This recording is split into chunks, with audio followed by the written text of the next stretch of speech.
I'm not an advocate for porn, but the one thing porn did do is show the average man what a really beautiful woman looks like naked. A woman can put her ass on Instagram and make more money than the man that built the road to get to where we're going. I think that's a big issue with society, and I think that's men's fault. Just be the best man you can be. Because if you can become that man, you now have the opportunity to be able to act like a gentleman and not have to do things to manipulate other people. You're just that guy. I think that there is something very wrong with masculinity. I think that there is what I'll call societal decay. I think something is going wrong. One, I'd love to know if you agree, and if you do, what precisely do you think is the problem with modern masculinity? I think there's a lot of things involved. I think social media is a big part of it. What is it about social media? So I think in a lot of ways, if you were looking to any man that wants to have a good life, he needs to be appreciated. And so, for example, I have a lot of guys that work for me in a steel company. Well, one thing that I'm constantly challenged with is that guy, even though he's great at what he does, even though he's building America, even though he's doing things that makes the world go round, nobody appreciates him for it, because when he goes on Facebook or Instagram, he sees a 21-year-old that caught a crypto pump or did Amazon drop shipping driving a Lambo in Dubai. And I think that's a really big problem for men. What causes that problem, though? That feels more to me like it is a consequence of something that we need to establish is, what should a man derive his worth from? Money, women, cars. That's not going to do it for you ever, ever, ever. It's going to be you meeting the expectation you have for yourself as a man. So you envision this man that you're going to become. And I think most people do that from an early age. They see something they want, an avatar, something they want to do, and they want to go become that person. And I believe the formula for happiness and fulfillment is the gap between your expectation of who you become and your reality. And so a lot of guys are not meeting that expectation for themselves. And I think it's harder and harder to do that, particularly in a world where we've gone off the gold standard. A man can't just have a job and support a family and be the man of the house anymore. And I think that's one of the biggest issues with families now. I want to make sure that we're careful to piece together exactly the argument here. So when I say that we have societal decay and it's tied to masculinity, are we in agreement with that? 100%. Okay. So then as we begin to tease apart, what does that mean? The first thing you went to was they're not being appreciated. Social media sort of blasts that out. You see all these images, not of hardworking, blue collar, Right. I'm putting that word in your mouth, but sort of hands in the dirt, doing something hard. That's no longer being celebrated. Instead, it's the crypto pump, whatever. That, and I say this a lot, is that a woman can put her ass on Instagram and make more money than the man that built the road to get to where we're going. I think that's a big issue with society. And I think that's men's fault. I think this whole thing is actually the fault of weak men. Okay, so why is putting your ass on Instagram a problem? Because in a lot of ways, how is a man ever going to be able to be with a woman that is showing herself all over the internet and still garner her respect if he doesn't shut it down? Okay, let's really answer that question. So garnering her respect does not feel like there would be any problem if your girl is, I'm assuming we're talking OnlyFans here.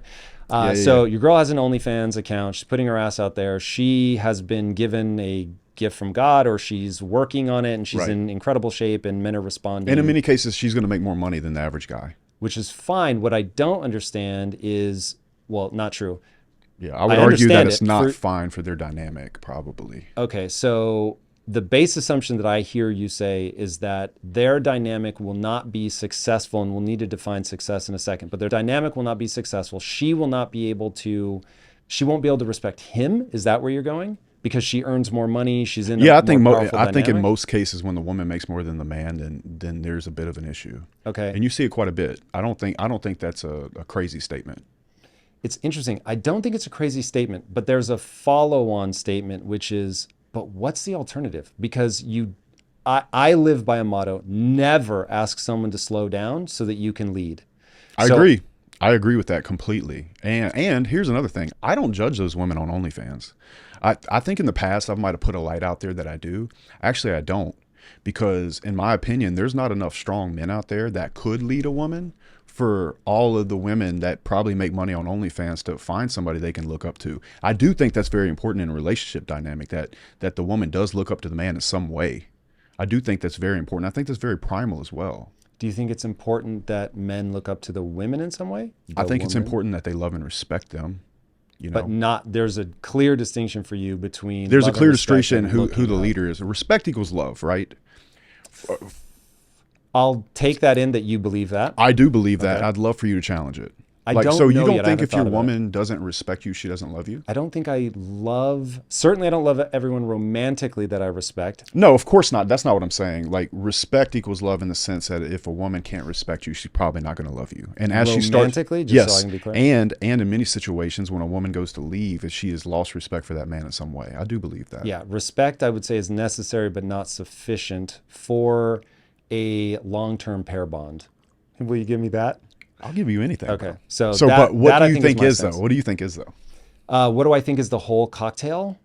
Yeah. What do you think? What do you think is the cohesion that keeps a man and a woman together?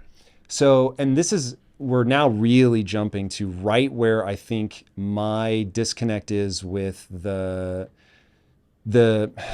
what word? Red pill is what people are going to apply to you. I know. You seem to and I would sidestep definitely that. like Yeah. I'd So definitely like to what dodge word that. would you put on your stance if you had to put it under an umbrella? I believe the more strong men we build in this world, the better for men, and as a result, the better for women. Okay, so we'll call that, instead of calling it red pill, It's- we'll just it- say it's it's like the self-help. JWaller philosophy. Or whatever. Yeah. Call it whatever you want. It's just men have to understand that life is going to be difficult. Yep. They're going to have to fight their ass off to get in a position to be able to find a partner that looks up to them, respects them, that can lead a family and feel fulfillment in being the leader of that family. I think that's very natural for every man to want to be the leader of the household. Yes. Okay. This is a very complicated issue. Let's take things one at a time. So my bundle of things that I think make for a long-term relationship, and this is the one thing where I'll say, as we distill these down, I think this is the place where we're going to see where we don't agree. Cool. Let's do it. So I think that nature, from an evolutionary standpoint, has ensured that you are half of a whole, and that for you to manifest in your life all of the success emotionally and in the tangible world of staying safe, being fed, all of that, procreating, that you need to come together as a unit. And so now the question becomes, what is the ideal unit and what is going to make sure that that unit stays safe and strong? So when I look at that, there is a neurological component to pair bonding. So Dr. Amen has done research on this. Fascinating guy. If people don't know who he is, look him up. He's a neuroscientist that's done more brain scanning, I think, than anybody else. So he's been doing this for 20 plus years.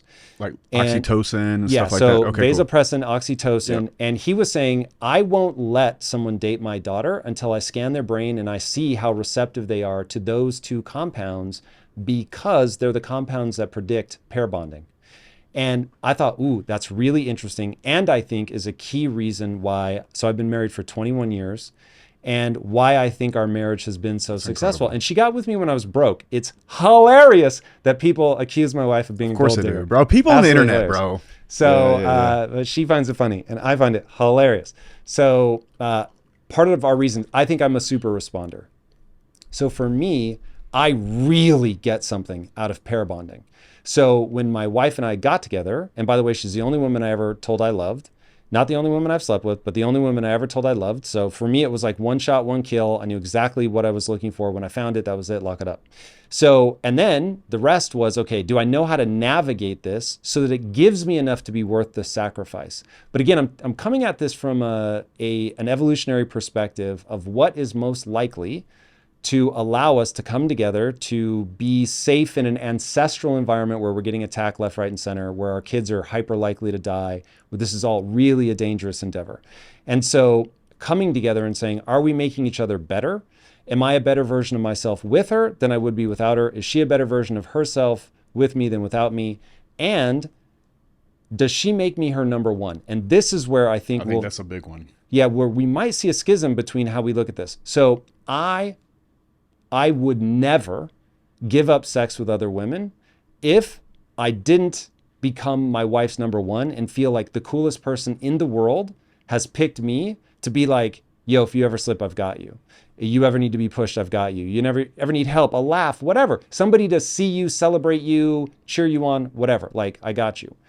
That is the only thing that I have ever found that makes the other sacrifices, which is not just sex, but that's a big one, especially for guys, has made that worth it.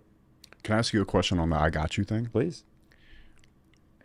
The support, the cheering you on, that's awesome stuff, right? What about when you're down? Do you call your wife or do you call your guy friends? My wife, 100%. Yeah. Do you feel like you have a brotherhood where you could call people outside of your wife? Yes, but I understand the position. It's you're not in. a diss It's either. very different. It's a genuine question. Whatever is true is true. I have Right. no beef whatsoever. Yeah. No, I would say that is outside. I have had that. So my previous business was with two other guys, and it was always very clear to me that the brotherhood was far more important than the money and all that. Right. So I know what it is and I love it, but that to me is a very important part of what I think is broken. I think that men are not being held to a exacting standard. I think that's a big part of the problem. Can you expand on exacting standard? I can, but I don't want to deviate too much from you. So that's sort of my that's my rough nest of things where a relationship can be worth all the sacrifices you will make for it and turn you into something better than you would be on your own. But the price it demands is that you be the other person's number one and you make them your number one. What is your basket of goods that you think make that relationship worthwhile or not? Well, actually, everything you just said, I'm completely in line with. Now, I wouldn't take my problems, let's say, to my wife, because I believe there's a really important part of the male and female dynamic where you get to be the hero. You get to be the one saving the day. You get to be the one solving all the problems, especially in a world full of men that are very feminized. Not to say that you are, but I believe that men are more feminized now than they've ever been. And in the counter opposite direction with the female, like let's say feminism, women are going in the direction of more masculinity. Men are being more feminine and women are like, where are the men? And it's been my experience for women I've either dated or seen or even at home. Hey, listen, I really like the fact that you take the lead, you take the masculine role and allow me to be feminine. In fact, I would even go as far as to say is that the smartest, strongest young women today are the ones that actually are okay with hearing the noise from the world and choose to be feminine and like and enjoy it. Maybe want to become a mother, which is something that's growing more and more unpopular or getting pushed back against an unrealistic time frame that they have. So I do like the idea of being the hero and not bringing problems home or to someone that would have to worry because I'm supposed to be the one solving those problems. This said, as a father or as somebody that's putting information on the internet, all I want to do is a few things. I want to educate people on, or my children, let's just say my children, on how the world works, give them the tools it takes to navigate through that world and put themselves in a position where they have choice. Outside of that, I don't want anything for anyone else but choice. And that's from, guests that you've had on, let's say Destiny, you had Destiny on, right? I got no issue with that guy. If that guy's happy and he's truly at peace with himself, even if he hated me, bro, I got nothing but love for him because all I want to see people have in their life is choice and happiness. And only you can decide that. So, I think there's a way to make that happen. You obviously think there's a way to make that happen. Destiny thinks there's a way to make that happen. I'm almost certain that those three ways are all not completely different, but different in some regards. But I don't think that's what solves for correct. I think what solves correct is if you're happy and you're fulfilled in that relationship. And that's it. Do you think that there is anything preordained about what's going to make people happy and fulfilled? Yeah, I think appreciation for a man is one thing. I think men want to be appreciated. I really do. I think it's their job to go earn that appreciation. And I think women want to feel protected and loved and cared for fully. And they want to know that they have a position with that man where he is going to take care of them forever, or he is going to put all of his efforts into taking care. And he gets fulfillment from it. I get a lot of fulfillment from taking care of my family. I love it. My little girls are spoiled for anything they want. And that I have heard you say you would not simp for your daughters, though. I won't. Now, I'm glad you said that. So when they become 14, if they hear the wrong tweet or they want to start coming at me with the heat, I'll quickly remind them who pays the fucking bills. I'm not gonna simp for them. It's just not that time yet. Right now, I want to love them. I want to know they have a father at home. I want them. They see me a lot. I was just telling you before the show. I imagine that I spend more hours with my kids than the average man. Because I'll come home for a week at a time, 2 weeks at a time, and stay with them all day. I see them quite a bit. I very much enjoy it. And when the time comes, you know, the teenage years, if they want to get fresh with me, they will quickly find out that Dad's not going to play. That's it. No, in fact, I kind of look forward to kind of setting that frame with them. I think it's going to be important. Okay, I want to talk about that. So even your energy changes when you talk about that. Like you imagine them 14 coming with the heat. Yeah. Your energy changed. So that moment, I think, is a very important moment. I think it's also very misunderstood and can create problems for sure in a marriage. Could potentially create problems with the kids, whatever. So why is that? I'm sorry, which thing? The change in energy. So I'll give you an example.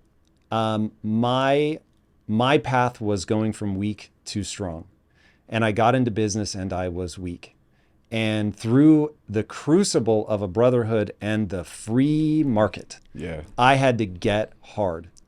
Now, I spent a lot of years in a very intense, I'll be generous, a very intense environment. And it was exactly what I needed. And it hardened me and made me far more capable than I ever was before. And it was incredible, and I would never take it back. Right. But as soon as I then branched out and started a company on my own, I was like, okay, I'm not doing that because it breaks almost everyone that it touches. And I used to think about it like the inner city. And the inner city breaks the vast majority of people that it touches, but you get a few people that have to get so tough to overcome that they overshoot and they do just unbelievably amazing things. Right. But the vast majority of people get destroyed by it. I feel that way about construction. I can imagine. I really do. Yeah. So getting tough, very important. I'm sure we will explore that more. However, in the tougher I got, the harder it was for my wife. And the only way she knew how to articulate the problem was, I want my husband back. And that was very disorienting for me because I was proud of who I'd become. But now I ultimately figure out what she was trying to communicate, and I'll explain it in a second. But that was very weird. The more proud I became of myself, the harder time she had in our marriage. And I was like, well, that's weird. And so she just kept saying, I want my husband back. I want my husband back. I want my husband back. And I'm like, what do you mean? Like, I am your husband. This is me. So are you saying you want something other than who I have become? So anyway, I finally realized what she's looking for is for me to broadcast and receive love. Meaning I can, to use your language, I can hold a frame, but I don't have to shift into an aggressive mode. Now, I do, and it feels good, and I love it. But ultimately, communication isn't what you intend, it's what's heard. And so... Well, and also it's how you make people feel. Mm-hmm. Yeah. So how do you navigate that moment where you go from... Because the Yeah, maybe I gave you the wrong impression. I think when I talk about my girls, I get a little fired up. You know, it means something to me. Please. So that's... I think this thing is... The transition of energy is exactly what makes... you uniquely interesting, right? You're part of for people that don't know, you're part of the Andrew Tate small group of people, but you have a very different vibe. Yeah.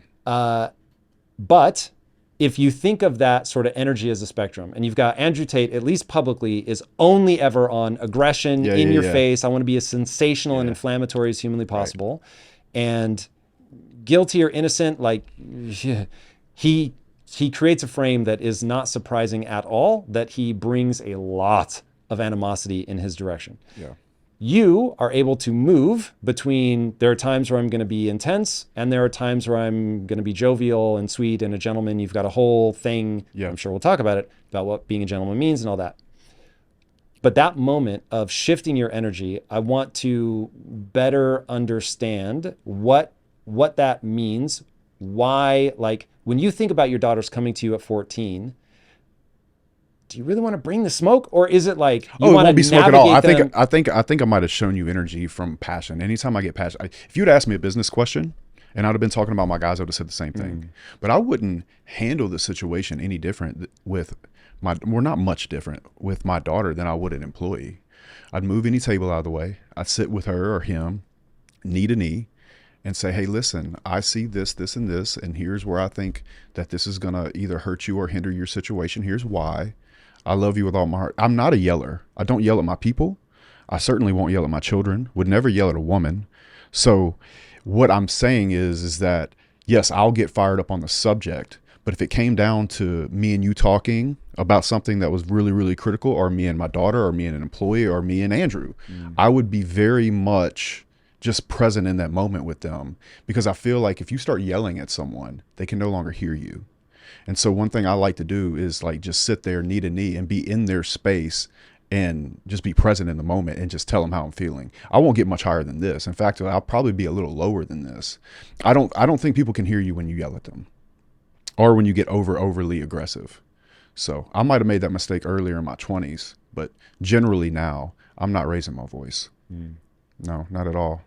What's the role of aggression? I ask that in the context of, I really want to know, what is young men listening to this? They need a target to aim at. They need to know what the ideal man looks like. Does aggression play a role in that? Only when it needs to. I believe the definition of a man is someone that can slit a throat and hold a baby in the same day. I really do. I think that you have to have the entire spectrum in all areas. And I only find it necessary to be aggressive when you're protecting. Other than that, I think that you can love people through things and have conversations. I've fired people that I told them I love them, but they got to go, because I'd already set them down and said, hey, look, man, I brought you here. I believe in you. I really want you to make me right, but you're doing this, this, and this, and you can't do this on job site. Maybe it's substance, or maybe it's something that's a safety issue. So please prove me right, man, because I believe in you. Pull them in a month later. Hey, man, I love you, but this isn't going to work. We all work for this company, and I have to protect the other families. You have to go. Hug them, let them go. That's it. And so I don't see a particular need to get overly aggressive with anyone in any situation, even a physical altercation. I'm not a yeller. I'll just throw the first jab cross, like, and I don't even want to, but there's times for aggression, but this outward projection of aggression, I'm never going to be good at. I'm never going to be good at being Andrew Tate, ever. We align on very, very many things, and we have a lot of the same beliefs, and he is absolutely wonderful in person, and you'd be shocked. But I'll never be able to be him the way he is online, in any way. And I could not even attempt to try, it's just not in me. He has something that I don't in that way. Like as far as being an orator or being a person that talks in certain ways, I'll never be able to do that, and don't wish to, because I think that my place in our group and what we're trying to accomplish together, which is to help young men all over the world, there's a place for me in that. And it's not being Andrew. It's being Justin, and that's all I can be anyway, so it doesn't matter. You're out there making a million decisions every single day, and each pointless choice you have to make, like what color socks to wear or what jacket to put on, is just another distraction from the game-changing decisions that you should be focusing on. Save the brain power and the hassle of choosing what shoes you wear with Vessi. Vessi shoes are made with a patented knit material that is both waterproof and breathable, keeping your feet cool in the summer and warm in the winter, and dry no matter what. Check out all of Vessi styles at vessi.com/impact and use code IMPACT for 15% off your order. Simplify your life with Vessi. So what is the ideal that you want to see young men, or old men for that matter, strive towards? I want young men to take accountability. I want them to understand the world, look at what it will take to create the competencies to give them choice. It's no different from before. I want young men to have choice. I say, if I were to have a son and he were to be gay, I would be completely cool with that. My concern is like, okay, if this is how you feel, that's fine. I love you with all my heart. Need conversation, right? However, you're going to deal with this, this, and this. Let me show you how I think you can best handle it, and then put yourself in a position to have choice so you can live your life on your own terms. And that's all I want for any young man. Straight, gay, liberal, Republican, anything. Like, I love people, truly. I have it in me. It's going to come off of me. I can't help it. In fact, I would even go as far to say is like my first year and a half online, I was just put in these positions where I couldn't show a side of me that was actually in there. It's always these arguing. What side? The part that really loves people, the part that's not really judging anybody, the part that wants to understand and help, that part. I don't really have much hate or aggression in my heart, really. I only fight when I have to. I only defend and get aggressive when it's somebody else. And for the most part, people's words don't hurt me. I had a clip that went viral. It wasn't even my clip. It was a clip that went viral on a dating show, 25 million, and I was just getting hate because it was a Christian lady, and somebody asked me about it on one of my podcasts, and they gave me a layup to shit on her, and I just refused to do it because I like a lot of things that lady says, and I think if I were to meet that woman outside of that context, we would get along just fine. And for that reason, I just don't see the need to hate on anybody. I want to create a situation in my life and on my platforms where I'm enough for myself, and anybody that wants to follow me can. Anybody that doesn't, that's okay. And I want people to live their life that way because I feel like there's a big push in the world to either guilt or shame men into doing things that society wants. And I don't think that's the right way to go at all. What does Choice. society want? Society want? I believe society wants men to be weak. I think they want them to be fat. I think they want them to be submissive to their wives in the community in the way that maybe they don't want to go. And I think that's why Andrew is so popular. I think there's a world full of, there's no superheroes anymore, man. I was sitting at Andrew's house the other day, and this kid sent me a poster of me and Andrew on the wall. And I flipped over and I showed Andrew, I said, you know, this used to be Rambo? And he goes, I know. It's fucking crazy. So I believe that young men are disenfranchised with the direction that society is trying to take them, particularly in the West. And I think that they're fighting against it, and maybe even maybe the red pill space is overcorrecting. I'm not crazy about being called a red pillar. I'm really not, bro. No, I get it. I'm really fucking not. But I do believe that there's times where the red pill space, when the world's dragging people in this direction, and the red pill's taking them to an extreme, hopefully, my genuine hope is that they fall in the middle, and they can be a gentleman, or they can be a father, and they don't hate women. I certainly don't hate women at all. And that's one thing that I think the red pill space will probably like try to promote. Maybe there's a little peacocking. There's things that are wrong in the space. But I think on the average, all they're doing is counteracting what society is making them, and they're hopefully falling in the middle if they have a brain. You know what I mean? Like you can't, I heard Destiny say on y'all show that if you were to measure most red pill content followers' brains, that it would be small. I don't think that's true.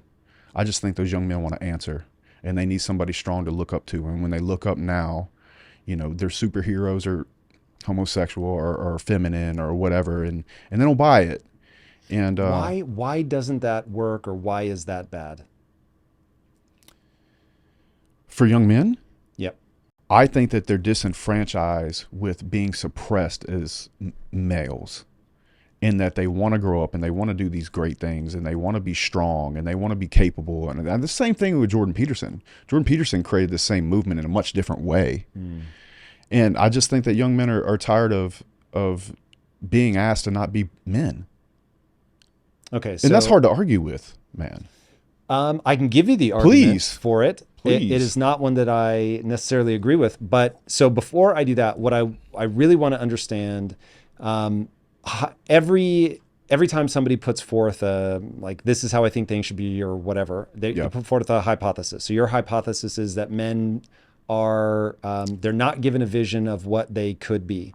So and that they have a true nature is what I think. They have a true nature, and it's getting suppressed. They want to be something else. Okay. So men have a nature. What is that nature? That nature is to conquer, to get build up as much as they can, become the greatest man they can. Build up what? Everything in their life. They want to, I think truly, men want to be in abundance of resources. They want to have abundance of choice with women. They want to have children. They want to have people that look up to them. They want to feel appreciated, all of these things. And I think those things are by and largely getting suppressed. Okay. Particularly, even in the school system. In what way does the school system suppress that? I don't feel like curriculums are made for little boys. I think they're made for mostly little. I think girls do better in school than boys. And I think that boys don't want to sit still. I think they want to go outside. I think they want to explore. I think they want to build things. And so when a little boy sits in a classroom and he's told to be quiet or to sit still for hours on end, he's not going to be successful. Even me, myself, I failed 6th grade. I was labeled a 504 student. I got put on Ritalin. I didn't read all that well. And so that made me feel like I was failing from the jump. Well, joke's on them. Like, I substantially make more money than all of my teachers put together every year. It's just, I think that the world, particularly little boys, have had enough of being suppressed and let down. And so that's why guys like Peterson and Tate do so well. Okay, very interesting. I want to really Please put a fine disagree with point. me. Do I disagree with anything that you've said? Not yet. We may disagree in the particulars, but I do want to make sure that we answer the question. If so, one thing I disagree with, I don't think there is a problem at all if the superhero that's presented to kids is gay. That doesn't matter to me in the slightest. I think that people are tired of getting things pushed in their face. I don't personally This care is either. why I think there's something that marries these two ideas of the Little Mermaid being black, race swapped, and being given gay superheroes. I'm going to articulate what it feels like from this side of the table, but let me know where I go wrong. So, because I love both groups. Got nothing against any ethnic group or homosexual people. In fact, I have a super good reason why I like gay guys, but go ahead. give it to me. Bro, imagine this. You're in a room. There's 5 guys in the room. One of those guys is gay. And there's one girl that's pretty and everybody wants a girl. He's going to be the best dressed, sharpest. He's probably going to be in the best shape, and he's going to take one with him. So it's me against 3 other bums to try to get. I love a gay guy. Reason number 2 I love a gay guy is that if you get on his team, he is the best ally on the planet as a wingman. So I got nothing but love for him. Enjoy your month, homie. Yeah. And I've had a bunch of close friends that are gay, really good to me too. I had a banker that was my banker for 10 years at Chase Bank.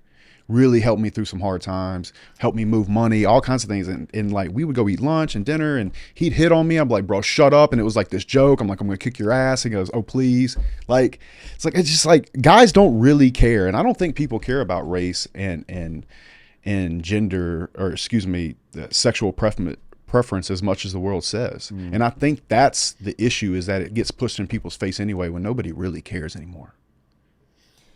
Okay, so the social engineering thing we'll set aside, Do it. at least on that part. Yep. But I do want to get a better understanding of, okay, you said society wants men weak. Why would they want to make them weak, effeminate?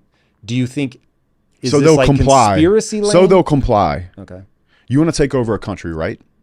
Who are you going to attack? You're going to attack the fighting age males, or are you going to attack the women, the children, and the old people, and get them thinking that way, and then create pressures on the men and just let it blow up from the inside out? Don't you think that's what's happening to America right now?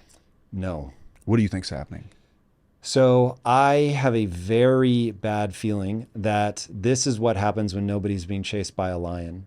I think Jordan Peterson, so this is something I'm thinking through now. So everyone forgive me if 6 months from now I have a totally different take. I watched Jordan Peterson go on his dad arc, and I was really excited about it. It was amazing. And I think he helped a lot of people. I know a lot of people hate him. I think he did unimaginably good things for a lot of young men. And when he came back from his illness, he was like super religious. I did not understand the hard right turn. I was like, what is going on? And looking back on when he was the internet's dad, he was really ahead of his time. And he was saying things that people hadn't said before. And so you had guys coming out of the woodwork saying basically, thank you for holding me to a standard, which was what I was saying in the beginning. I think this is really a problem of nobody's being held to an exacting standard. And the reason they're not being held to an exacting standard is there is no immediate consequence to not being held to an exacting standard, because nobody's being chased by a lion. So you're even, you can't make ends meet. Like, people can survive in Chicago homeless. What? Like, you can survive a winter in Chicago because you get governmental support and all that. Now, that all of these things, when you isolate them, sound awesome. I would never want somebody who ends up being homeless not taken care of. And yet, as we get to the point where Thomas Jefferson had a quote, every generation must pay for freedom in blood. And we don't do that anymore. And so we've now hit, if Eric Weinstein is right, there was a 70-year window of prosperity. That was amazing, but it's become deranged because I don't think intentionally, when nobody has World War, famine, Great Depression, like none of that stuff is hammering people, that all of a sudden we have to, and now I'll bring it back to Jordan Peterson, you've got young people who their final stage of development is a messianic complex. So you want to really go matter in the world. Man, I really get that. But what happens when God is dead. It's not an effective way. It's not an effective organizing principle in society anymore, because en masse, we just don't believe in it. It's folklore. It's a fairy tale. It's not anything real. Nietzsche called this back whenever he was alive. I forget what years. And that's really playing out now. So you have a world where things are easy. And so this is interesting. This is your idea of you want to give people choice. And I get the way you mean it. So I'm going to use the same word, but I don't want to pretend I don't understand what you're talking about. But I think choice is the problem. I think that there are so few things that people have to do to stay alive that all of a sudden it's like, oh, I'm not in a battle here for the lives of our children. And so I don't have to be back to back with my wife where she also has a sword in her hand and I have a sword in mine. And look, I'm going to kill as many people as I can kill because that's my job. But hey, you better be ready if the shit hits the fan and you're the last line of defense. You better be swinging that sword. And so that's my vision of how men and women have worked historically. And yes, huge division of labor, all of that, we can go down that rabbit hole. For now, just that's how I think about it. They're back to back, bringing what they each bring to the table to ensure the survival into the next generation. So you have a world where you have everybody passing through the need to have their messianic moment where they can help save the world. But because there aren't those immediate impending dooms, we start latching on to things which are hugely important, but they don't have that kind of immediacy. And so now it becomes, oh God, you start going on like literal crusades, make whatever change you have to make, spend trillions of dollars, depopulate the earth for the climate. The climate is a problem. The climate must be addressed. But when it becomes your messianic moment, then I think the solutions become pathologized and are no longer in the realm. When you want to make sure that gay people are celebrated and venerated as well as anybody else, but that's your messianic moment, then now all of a sudden it pushes out so far that we're to the point where we're not even protecting kids. We're saying that, okay. Same thing. Yeah. So people are having enough of this. I'm not even worried about people are having enough. What I'm saying is it pathological or not? Because if it isn't pathological and it is real progress, then people need to reorient. And so Agreed. Every movement needs a North Star. I think there is only one right North Star. I think it is absolute, and I think it should apply to everybody. And that is, does this action increase human flourishing and decrease human suffering at the widest possible scale? If yes, do it. If no, don't do it.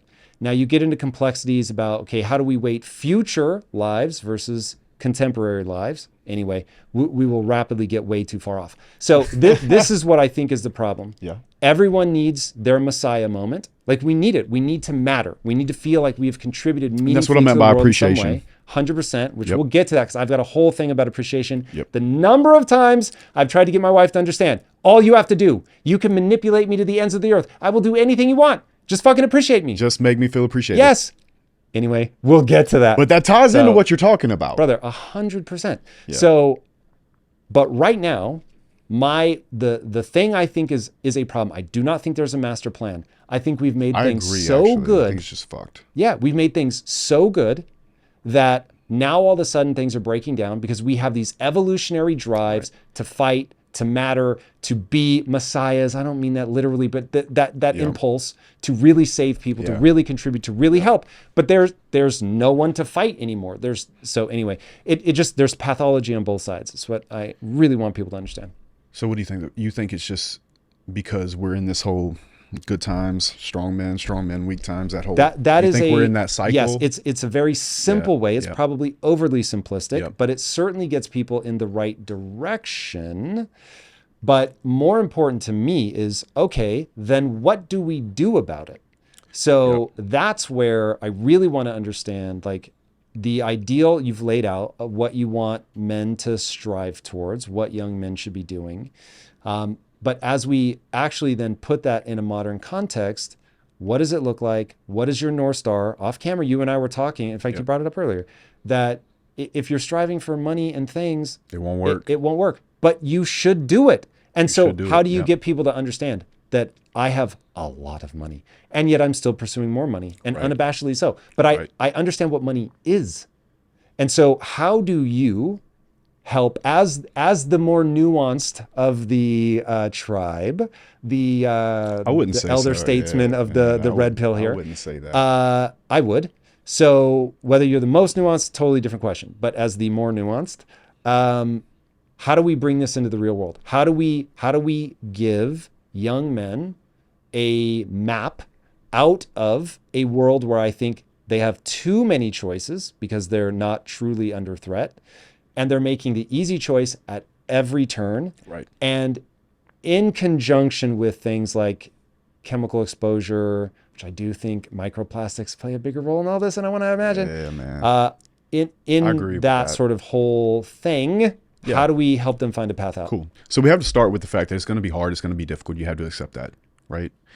From there are things that we're obviously constantly promoting that they avoid: drugs, porn, chasing women. As much attention as let's say me and Andrew and Tristan get for chasing women, I cannot tell you how much I disencourage young men to chase women. I often say, give up your 20s, becoming the best man you can possibly be. Women will see that. They'll jump in front of you. I don't believe in game. I've never taken a game course. I've never taught anybody how to pick up a girl. In fact, I would not even say I have very good game. I think I got really good signals, but that's all predecessed from the work I did to become the best man I can be. Signals of what? Signals. So, Instagram. Oh, he has a good lifestyle. He travels. Muscles. He's done well for himself. Other men respect him. I think those are good signals. You would be a good mate. That I would be a good mate. And I think that's very primal. If you look in the animal kingdom, there's many, many animals that do dances or create certain or have colors and all these other things. Why did Indians have feathers? So the women knew who could hunt and who couldn't, what tent to get in, right? I very non-apologetically feel that way. I do think that's very real, and I think it's very primal. Do I think it'll make you happy? I absolutely do not. What makes a young man happy, or what has always made me happy, is working on the man that I'm going to become. I often talk about this thing I have called the rocking chair test, where I have this relationship with the older version of myself, where he can no longer go out and live and work, and he's just sitting on a rocking chair, smoking a cigar, drinking coffee, and he's looking back. And I keep this thing in my phone, a folder, where I speak to him and I tell him, hey, I'm scared of this. I'm doing 4 mobile home parks right now. I'm in due diligence. Hey, I'm a little bit scared. What if they're lying to me on the plumbing? Or what if I have to do a MODAD system? And I'm constantly talking to him because my goal is to make the older version of me happy while I'm trying to become the man that I envision to be in my life. And to do that, you have to take care of things like fitness, money, style, understanding how to network, understanding how to create connection with another human. These are all the things that we're teaching people how to do. You're never going to go online and find an Andrew Tate course, how to text girls. You're never going to hear me talking about how to text girls like this, do this, or most importantly, how to manipulate girls. One thing that I cannot stand seeing is people teaching young men how to neg women. Oh, you're kind of okay. It's lame. Just be the best man you can be. Because if you can become that man, you now have the opportunity to be able to act like a gentleman and not have to do things to manipulate other people. You're just that guy. And I think that we're trying to build young men that are that guy, even if it's not a Tate status, even if it's not a Fresh or Myron status or a Destiny status. Maybe they're just a person that lives in a small town, has respect for people in the community, makes a couple $100,000 a year, which is a lot, right? And they live a full, fulfilled life where they can have all the things that they wanted, and they worked hard to get it, so they really appreciate it. I don't believe in giving people compliments on something they didn't work hard for, if it's just something natural, because it won't mean anything to you. And so I feel the same way for young men. If they have to work for it, they understand life's going to be hard. They go through the struggles, just like you went through the struggles in your business to build your businesses. It wouldn't be as sweet if you didn't have the pain. And so I think what we need to do is tell young men that it's going to be painful. It's going to hurt. You're going to get hit in the face. You're going to get broken. You might go bankrupt. But if you just keep fighting, you're going to be really proud of the man you become. And I don't think there's anything other than that a young man needs to know. Okay, so what are the areas that you want to see that manifest in their life? So their physical body, yep, I think is number one, even more than money, particularly when you're young and your body is developing. I think your physical body is a big thing. Being able to communicate with other people and not getting overly aggressive, I think that's really, really important. Understanding finances is a really, really big thing that I think most people are undereducated in particular in the schools. If they could just understand how money works, they could have a better relationship with it, not be scared of it, be able to look at it, be able to actually use it as a tool, because that's all money is, right? Is a tool, an opportunity for freedom. And then understanding female nature, I think is very important. And there's a big divider for me between understanding female nature and learning game, because I in no way ever want to make a young man think he needs to learn how to get women. He needs to be that guy and absorb the attention. And then from there, he has the proper masculine frame to retain the woman and have her respect him. And that's it. Okay, so what does absorb the attention mean? Yeah, so if you're doing everything right, let's say you're doing fitness, money, style, you're obviously respected in your space or your industry, you're a person that garners respect. I believe that women see that and they're like, that's a good horse to bet on. And then you're going to get attention from women, and then you have abundance of choice of women. Notice I didn't say sleep with a bunch of women. A lot of people in the red pill space, they'll be like, oh, sleep with this many girls, blah, blah, blah. I do think that having sex with a woman changes the dynamic, and that young men should experience different dynamics with women after they slept with them. But I don't have the set number in my mind. I just would like to see them have that experience. I think that they'll need that in the future, of course. Why? Why? I do think that when you sleep with a young woman, that you're going to get a different response out of some women than others. Some women will never talk to you again. They'll be on a yacht tomorrow, say Miami, right? Some girls, that means something too. And I think a young man needs to see that, because ideally, if I were to help him make his decision, he would put much more of a time and energy investment in the young woman that wants to have a family and wants to not sleep with a bunch of people. I don't think that promiscuity for women is a good thing at all. I don't think it's good for them. And is it a double standard? Yeah, I do think it's a double standard. Is it fair? No, sir, I don't. I don't think it's fair. Is it a double standard brought to you by evolution, or is it a double standard brought to you by current society? I think it's by evolution. 100%. I think that. So I believe that men are wired to try to sleep with as many women as possible. And if they do that, they will have more what? Offspring. Yes. So what's your North Star? Is it fulfillment? It's choice. My North Star is always going to be choice. That's it. Choice. Look, who am I to tell? Now who am I to tell? Good. Who am I to tell a young man what to do with his life? I can tell him nobody. Exactly. So, hey, here's how the world works. Here's what it's going to take for you to put yourself in a position of choice. And then once you get the choice, I think you should be a good person. I think you should be kind to people. I think you should always tell the truth and be honest and be able to communicate with them. Okay. But I can't tell you whether to have 2 wives or 50 girlfriends or 1 wife or to live in a monastery. Yes, but you give a lot of advice. And I think the reason you give advice is you know that some steps make sense and other steps don't. But if I have a hard time believing you actually optimize, that you actually want people to optimize for choice. So I'll ask a clarifying question and we'll know. So if somebody's life had more choices, but they ended up in screaming agony, would you still say that they were better off because they have more choices? No. Okay. And that's a great point. So our North Star isn't choices. You just think choices is a step along a road to something else. What is that something else?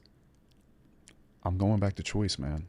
Well, okay, so because some people are going to be degenerate no matter what. But you know that you don't want somebody to end up in a scenario where they have all the choices in the world, but they're in screaming pain. Sure. Right? Sure. So if choice led to pain in their life, you'd say, oh, it's actually better to reduce choice, right? I would, but Doesn't that mean your North Star then is... No, I believe that if you're taking care of your situation, let's say you're in a bad place and you're creating pain for yourself, you should have the choice to change your atmosphere. Love that. I'm a very big believer in atmosphere. Like, let's say that I was... But what do you get from changing your atmosphere? You put yourself in a different place. Have you not gone from one place to another and felt completely different? I have. So I want to be very clear so we don't argue about something stupid. Yeah. I agree that choice is incredibly valuable, and the way I feel about choice, exactly the way I feel about money, that you want as much choice as you can get, right? But it isn't the thing. So having choice will not make you feel good about yourself. So if you make wise choices, of course, then you may end up, no, I think this is really important. And this is where I think people end up optimizing for, let's take money. It's far easier people will get it when I say money. Like if you're optimizing your life for money, we both know fool's errand. Even if you get it, you're going to end up being like, oh, I didn't want this. So, or it did not give me the thing I thought it was going to give me. So my favorite story to tell people about money is, oh, the way that I got rich was selling a piece of my company. So you go from normal bank account to commas and zeros everywhere, literally in an instant. You refresh on your bank and boom, it's there. And it was wonderful. Now I had already learned my lesson about money, but the hilarious thing was when it hit and I had all the money, suddenly I was like, oh, wow, it's interesting. I still have all the same insecurities that I had 90 seconds ago. So money is not going to change how you feel about yourself, but how you feel about yourself is everything. And so what the only thing that I think is inarguable, and I'm very open, look, I've been wrong before. I've been confident and wrong before. So it is very possible I am confident and wrong right now, but I don't think so. I think the only thing that is going to be universal is if you optimize to increase human flourishing. So every choice that you get, because choice is it's amoral. You could have a choice. I could kill that person and get away with it. Okay, that's an additional choice. I don't advise it because evolution has given us minds in a certain way. And unless you're a sociopath, I think it's really going to mess with you to kill somebody for no reason whatsoever, or to kill something and get what was there. Oh God.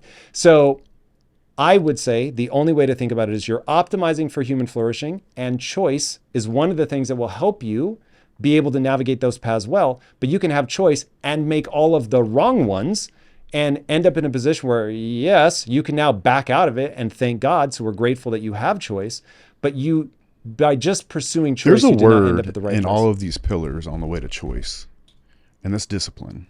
Okay. It takes discipline to go to the gym. Yep. It takes discipline to get up and go to work again after you've been punched in the face. It takes discipline to show up. It might even take discipline in a meeting for you to hold your tongue, right? And so choice plus discipline is going to be ideal, but it's ultimately choice. And if you have the discipline to get yourself out of a bad position or to not make bad decisions, then that choice can never hurt you. Would you add something to choice and discipline? Is there a better North Star? Because I'm here to learn too. I don't know everything. Yeah. So I would say that I know I'm sitting in front of a smart guy, Tom. Yeah. So I mean, spend a lot of time thinking about that. So I look, we both know that you have to run everything against real life. And so I have no interest in having philosophies that when deployed are useless. So the way that I see it is you have put your finger on something incredibly important. This is why I want to make sure we're not arguing about what my wife and I call arguing about the tea versus the real thing. Yeah. So the biggest fight my wife and I ever got into was over a cup of tea.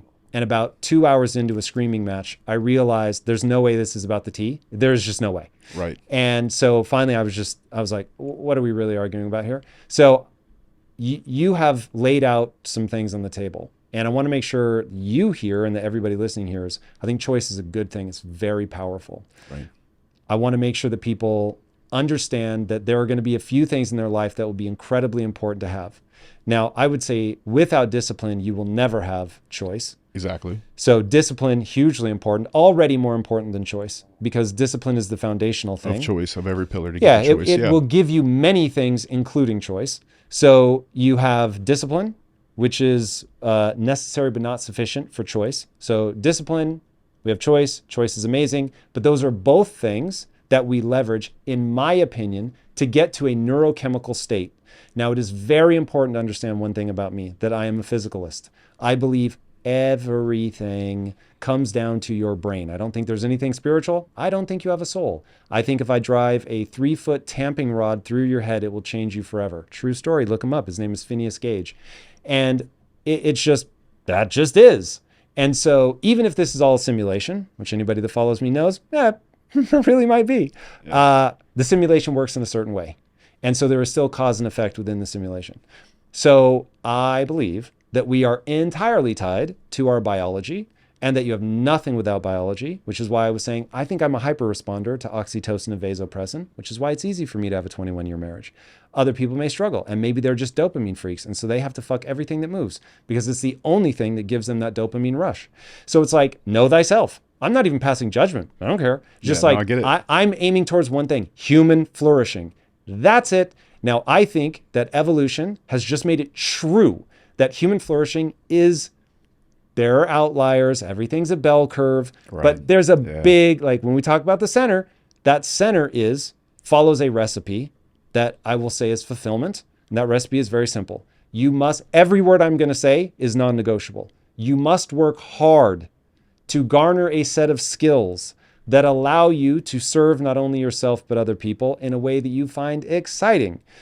And if you do that, and you are making progress towards getting better at helping people at something that you're excited about, and you're serving yourself as well as others, you will, even in moments of grief, you will have fulfillment. You won't always have happiness. That's super transient. Yep. And nobody is happy fleeting. Yep. in the middle of grief.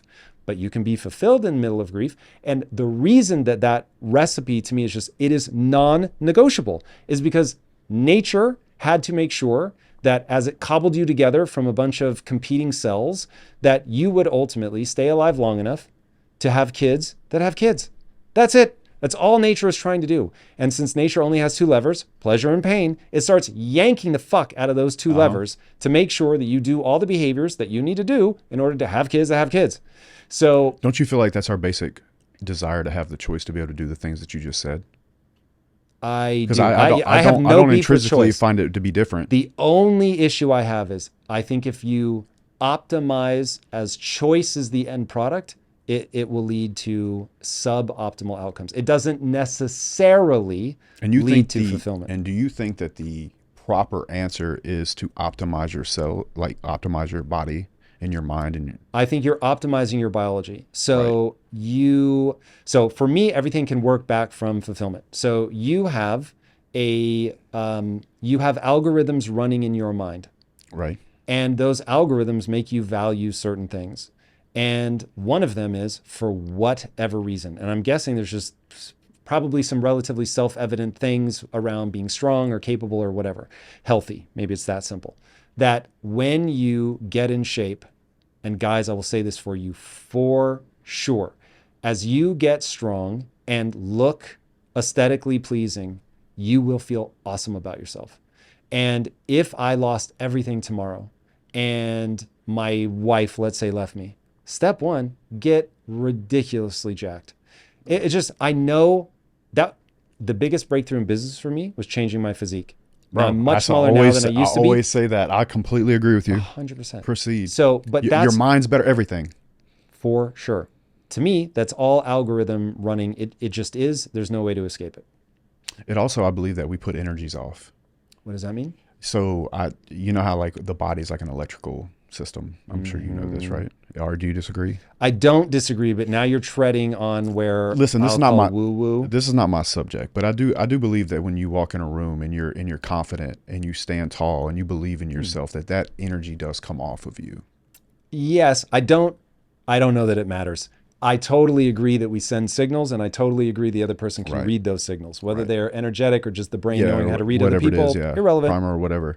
But so do you think that choice falls second to optimizing? I've never thought about where choice specifically ranks. All I know is you're going to make choices, so good to have them, in order to get to the point where you can optimize yourself. Now, for instance, if you were to strip away freedom, then you can't maneuver through your life to figure out the path that actually allows you the neurochemical state that I'm trying to help people get to, which is fulfillment. So it is a necessary but not sufficient piece of the puzzle. I believe that all of humans, and I mean like a high percentage, 90-something percentile, are good people, like naturally. I think things happen to them in life where they get desperate and they do things that would reclassify them as bad, but they were actually just desperate. That said, I believe that most people would love nothing more than to put themselves in a position, just like you said, all of our pillars are about the same till we get to the end. But I believe that most people are good people, so most people would choose to do fulfilling things. And I'll use me for an example. This is all very, very new to me. 2 years ago, nobody knew who I was. I was just putting metal buildings up all over America and trying to buy real estate. I had mud on my hands, driving forklifts. It was construction. But I finally got the business to a place after over a decade, 13 years, where I have a true management team and staff, all this other stuff. I could have done anything. This is by far the most fulfilling work I've ever done. And I don't think I'm particularly special for doing it. I think most people, if given the opportunity to give back and feel like they're helping other people on a large scale, would absolutely take that opportunity, regardless of whether it made their status go up or anything like that. I think they would do it. I really, really do. Most people don't have the discipline to work hard enough to put themselves in a position of choice to actually get that fulfillment done. I don't think we're far off. Outside the biochemistry stuff, about how to get to fulfillment. Probably not. So my concern is, do I think people are good? No, I don't think people are default anything. I think people are default survival machines, and evolution has pleasure and pain and algorithms that it's honed over time that make us a very cooperative, loving species. And that is awesome. And I love people, and I think that they're amazing. But I think that Solzhenitsyn was right when he said the line between good and evil runs through the heart of every man. I think that is I agree. Facts. I agree with that. So we are capable of both good and evil. That's my true stance. Now, I think that people are also easily confused, myself included, by the way. I'd like to add to what you just said. I'm sorry, I don't mean to cut you off, but like, we're here for you. You're right. It's this divide between good and evil, right? And a young man that, let's say he goes on the internet and he sees a bunch of guys saying, work out, work your hardest, be honest, build a team of brothers, do everything that you're supposed to do in life. I think more often than not, he finds himself on the side of choice and he chooses to be good instead of evil. I do think by and largely, I don't even think it's close. So they're not default good.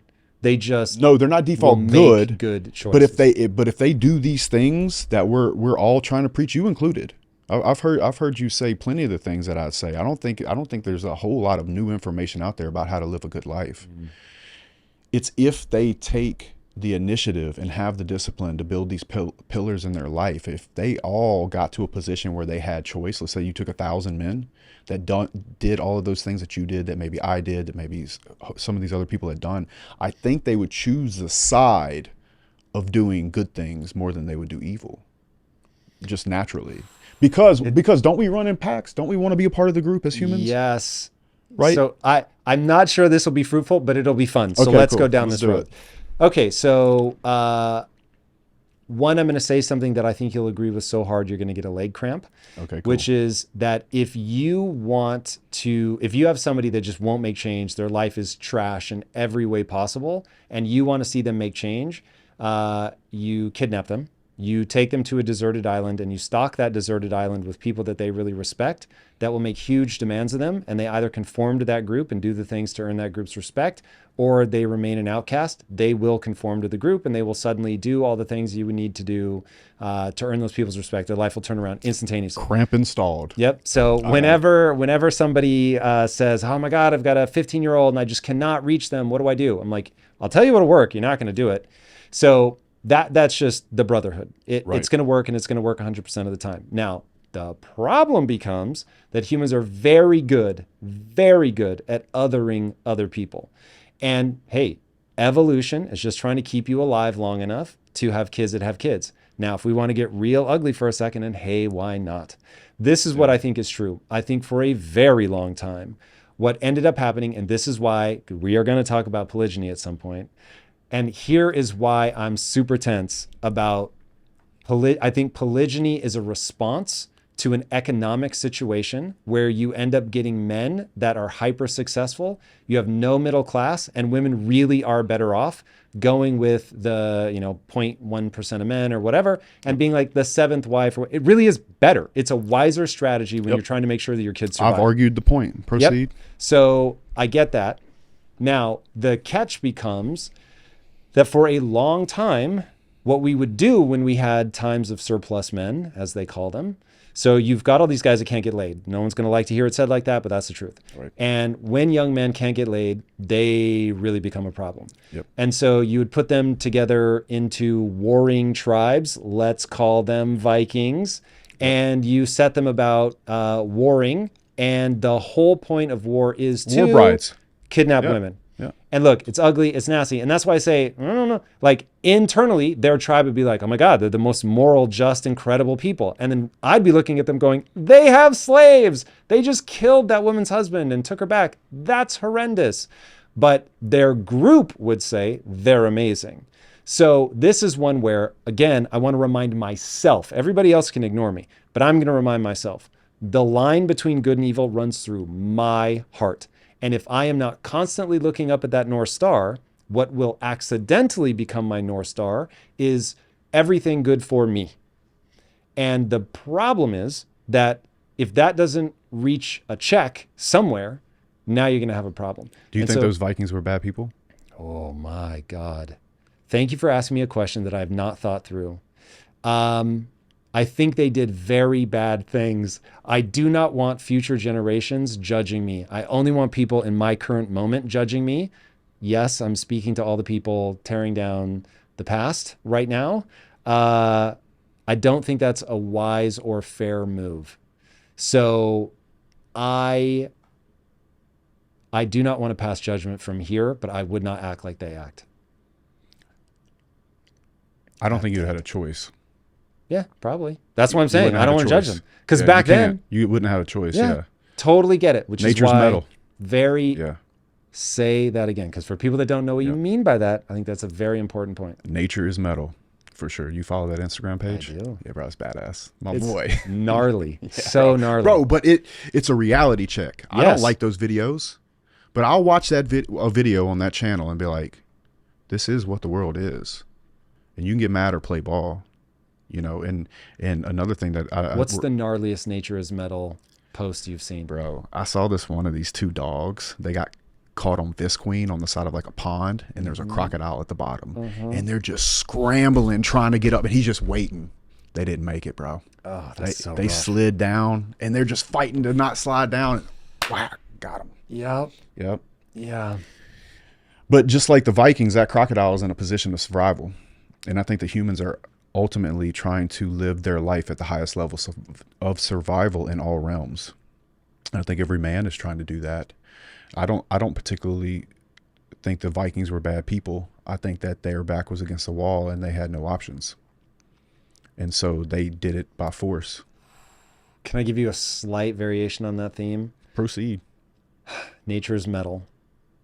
The only rule of nature, and we are animals, this is where if people are religious, they are not going to understand my take, but we are animals that crawled out of the primordial ooze and used intelligence as a way to become the most dominant predator the world has ever seen. Right. But ultimately, the only rule of nature is the strong will do as they will, and the weak will suffer as they must. And that's it. Do you not think that's Darwinism? You could put that word to it, sure. I just think that's it. Like it just, right. You're going to survive or you're going to die. Things are trying to eat you and you're trying to eat things. And if you're good enough to kill them, then you get to. And if they're good enough to kill you, then they get to. Right. I say all the time, you know, like I love my country very much. I'm very patriotic. Like I love America, especially because I was born in the 80s, you know. I truly believe that America's a bully. But if America was not bullying, we would be getting bullied by Russia or China. And I think that if China could take us over today, they would do it. And I think even in 2023, that's still a real thing. Nature is still metal right now. And like back to I know you're going to bring up polygyny later. Non-popular take, but in a lot of ways, that's Darwinism too. Not fair. I'm not saying I like it. I'm not even saying I promote it. But in a lot of ways, it is. You yourself said that they could be the seventh wife, but probably would live a better life. I don't love that. I don't love that statement. I don't think it's wrong, though. So what do we do? What would make it something that you would voluntarily opt out of? If they could get rid of social media and create scenarios where the temptation was not in everybody's face, I think that would be a really good start. I don't have a direct answer on how to voluntarily opt out because I understand what's in me and I understand what's in most men. But that's not uncontrollable. So this is, I know Yeah, I this think is it a not thing being that- in your face is a big deal. Really? So, Yeah. JWaller, you have freakish amount of discipline. You know you could set it aside if you wanted to and be faithful. I'll just speak from my own experience. I have a very high sex drive. And I'm sure at times my wife feels that she suffers as a result. But that doesn't mean that I assess the situation and go, and look, I'm rich and I have a high sex drive. So I could go to my wife and say, hey, look, I couldn't now because she's too successful in her own right. But back in the day, hey, this is the way that it's going to be, right? Yeah. And she, I think it's very straightforward to say, would have been like, get the fuck out of here. But let's just pretend that she rolled with it. I could go and do that. And I didn't. And I've heard you say 1,000 times, hey, if guys don't want it, I'm not promoting this. If guys don't want to do it, like I totally get it. And you're not weak. You have been very emotionally generous. So all I'm trying to figure out, not again, I don't pass a moral judgment on it. Yeah, I get it. I have a look at it from a societal lens where I'm like, look, you're making hay while the sun shines. You find yourself in a situation where you can do this. But when you're pushed on this, you always give what I think is the worst argument ever from JWaller. I think knowing your own philosophy, I could give a better answer for why you do it. All right, then what is my philosophy, and then what do you think's better? Okay, so your philosophy is the philosophy of choice. I have given myself all these options. I have these options. I really can give these women a better life. It is a very small price to pay for them to say, hey, you're going to be number 2 or number 3. And you're probably not going to go a lot deeper than that, I don't think. And so look, I'm going to make your life amazing and you're going to be way better off with me. And by the way, these are your words. This is not my life view. Proceed, but bro. That, you can't hurt my feelings. No, I'm not worried about hurting your feelings. I'm talking to the audience. I want to make sure they understand I'm representing your view. That they can certainly be with another guy, but the odds of him cheating on them and just lying about it are very, very high. Very high. Yep. Whereas you are going to be upfront. You're going to tell them this is the way that it is. I really hope that you want to be a part of this because I would really love to share this with you. If you don't want to be a part of this, I totally understand. Yes? Yes, but you are leaving one thing out, and I've actually left this out too. Yep. Most of these women are bi. Okay. And I am screening for that. Yes. So there is a level of Bonnie and Clyde accompanying, it's a companionship, like helping find other women, to be completely clear. Okay, so can I say it in another way? You guys are sharing a sexual experience together. It's a shared thing. Yep. Love it the most. That I have no beef with. Right. But where I was going is that the argument that you always give publicly, which what you just said is maybe a different orientation that's better, but for me anyway, is that I can't control these urges. And so people always feel like this cognitive dissonance of here's this hyper disciplined guy who's done all this shit and sheet metal and And I should have, you know what, when I was asked about discipline on that other podcast, I was so one thing I hate more than anything in the world is a judgmental Christian. I grew up in the South. I could not hear her because all I saw or all I could hear was her wagging her little Christian finger at me, knowing damn good and well she didn't get married until she was in her 30s, which means that more than likely she had sex before marriage as well. Like, we're both sinners. And I should have... Why do you care? Why do you care if a Christian judges you? Usually I grew up in it. I grew up in it. So I grew up in the feel lingering judgment from Christians? From yourself? No. No, I feel completely free. That's why I'll come on a podcast and talk about it. Why I don't like hypocrites. The one thing in this world I hate the most is hypocrisy. And it's been my experience with Christians, particularly growing up in South Louisiana, that they'll tell you one thing and do another. And then if they want something done, they will pick the Bible verse that fits the situation and hit you upside the head with it. I despise it. I truly do. And I think a lot of Christians despise it. The Christians that just want to go to church and want to have their relationship with God and their faith, and they have other people judging them from this God complex that they have because they think they've read the scripture more than the next person, or they think they are better in some way than the next person. So they cast stones down and they use the Bible as a sword to do it. I can't stand it. Truly. The best Christians I know are Christian. I know they're Christian and they don't talk about it much. It just comes off of them. They have that Holy Spirit, that love in their heart, whatever that is that they have. And I really respect Christians that are that way. It's the ones that are judgmental and that want to make a scene about them being holier than thou, and they're on some kind of religious pedestal that you're not. Those people can get fucked. That said, I should have responded. I have a ton of sexual discipline. You could put any of my friend's girl butt naked in my bed for a week, and I can tell you I would not touch her. I also turn down quite a bit of married women on social media. It disgusts the shit out of me.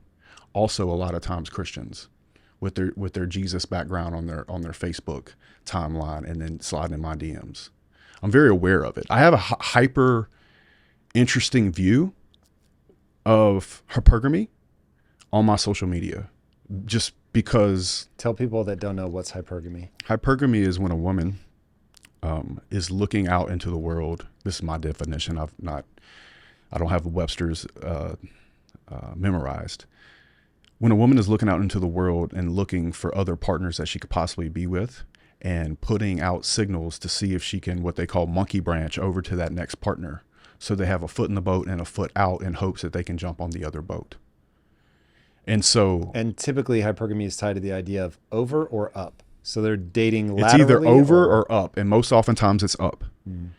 And again, I think that social media wrecks families for this reason, because back in the 80s, let's say, you might see a beautiful woman, or you might see a really handsome man as a woman.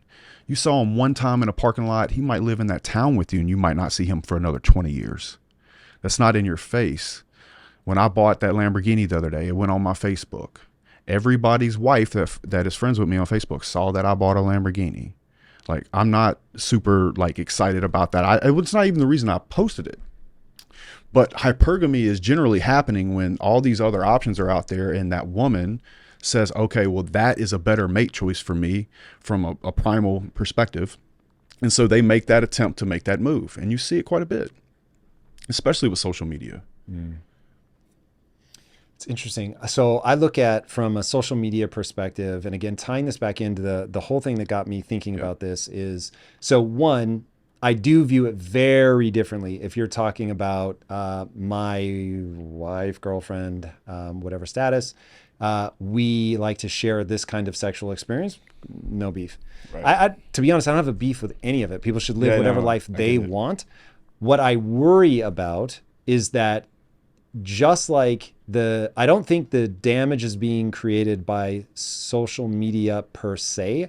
I think that what ends up happening is people have no demands are being made of them. We don't have a sense of what is the ideal. We have flipped the idea of, oh, if you have an ideal, your ideal would be that, I think, that women should have a low body count, to use the common phrase now. They should have a low body count. Okay. So and I disagree with you on social media. You think that social media creates I think social media wrecks it. I'll tell you why. I'm not objectifying women, but let's say everybody knows a scale of 1 to 10, right? Mm-hmm. A man, attractiveness. A man will sleep with a substantially less attractive woman just to do it. And now that woman thinks that she deserves that level of man. So the guy that's really in that girl's league, she's saying, oh, I slept with that guy. And after the relationship happens, she settles, and then she's looking around still for other men. I think that if anybody gets married, you get off social media or have one together. Truly. Interesting. I do. That strikes me as an insecure, right? Not insecure. Yeah, untrusting. It feels like you feel that people are trapped by their nature and that they cannot be trusted with their impulses. Not so much. I don't think you should put your partner in that position. I trust the locks on my F-150. Mm-hmm. I don't put it in a bad neighborhood. So why put her in that position of temptation? Interesting. Okay, so I see that. My experience has led me to see that very differently. But maybe I am from a charmed time. I will not deny that there are, when I hear, so I have employees that are much, much younger than me. Yeah. And I see them having to deal with Hinge and, things like that. And I'm like, wow, this really is very different. And certainly the apps create pathology around what I think is the broader problem. So I think that What we have is the confluence of everything that allows people to want it all and want it now, and nobody checks them. And so the thing I think we have is, again, there's no lions. And so since nobody's being eaten alive and there's no just like, hey, you can't act like that, moron, you're going to get eaten. So get your ass inside. There's no being outside after dark. Why? Because you'll be eaten, right? So once all that goes away, it's like, well, why can't I do this? Why can't I do this? And so any one micro thing does not seem like a problem. But then all of a sudden we have strayed so far from the evolutionary truth of the algorithms running in our mind, which will lead to fulfillment, that now all of a sudden, I don't have a beef with how anybody lives their life, but I see people living their lives in a way that does not lead to fulfillment. So I'm just like, hey, from my vantage point, you have too many choices and you're making a lot of dumb ones because you're not acknowledging that running in your brain are evolutionarily planted algorithms that demand you behave in a certain way. And the second you deviate from that, it won't feel good in and of itself. It does not matter what the world tells you. The world can celebrate you all day long for being morbidly obese and you go girl and whatever. I promise, running in your mind is an algorithm. It's like, we have a problem. Houston, we have a problem because your body's not optimized to carry fat like that. It's not. So now you're just in a horrendous place. Fat is kicking off hormones like crazy. Your joints are deteriorating, the whole nine. Like, it is just a cascade of problems. So I don't care if society's like, this is amazing. The algorithms in your brain will tell you, I agree. Sucks. I agree with everything you just said. And I would also argue that long before they even get a chance at fulfillment, they're already suffering. What percentage of men are going without sex? Large. They're suffering anyway. They're making these bad decisions because they have too much choice, right? They got the video games and the porn and the sex dolls and all these different things they can do. I would argue that they're already suffering. Agreed. Yeah. Now, the only thing saving us from these sexless young men going out and shooting up a whole bunch of stuff is that they have these whole incel communities where they kind of have like their own little brotherhood and this weird little thing on the side. And the fact that HD porn is like, think about porn like this. Like, I'm not an advocate for porn, but the one thing porn did do is show the average man what a really beautiful woman looks like naked that they would have never seen otherwise. And now they're stuck to that and they're in this whole incel world and they're sitting in video game chairs and I think they're already paying for it. And they just don't know it. And I think the thing that's stopping them from being very violent is that they have some kind of camaraderie, because now the number of men that don't get attention from women, that don't have a social life, that are overweight, that don't really go outside is becoming so large that they're finding friendship in it somehow. And I do think that's sad. And I think it's multiplying. Okay. I don't know that we've wrapped this topic up sufficiently, but I do want to know. We were actually talking about discipline. Wow, is this where this all branched off? It branched off from discipline, and I have plenty of sexual discipline. Fascinating. Yes, yes. Wow. I have plenty. It's been a long journey. Okay, so if you have plenty of sexual discipline, as you rethink your answer, where do you land on? Is it just the way that I re-encapsulated it? This is a fun thing. Look, I just in that moment felt really judged by. This no, I didn't feel judged at all. I just directly don't like hypocritical Christians. I'm not confused about my answer. I have plenty of self-discipline. Okay. If I remember right, her question, which is, I'll ask the same question sincerely, but from a very different angle. I worry that we have gotten to the point where polygyny is becoming more common because we've hollowed out the middle class effectively. We have allowed and or encouraged men to be weak. Yep. And because we don't give them men or women an ideal to strive towards that creates harmony between the sexes, we get this sort of very distorted, bizarre world that we're living in now, which has a lot of negative knock-on effects. One of them is that men at the top are going to get all the women. That's right.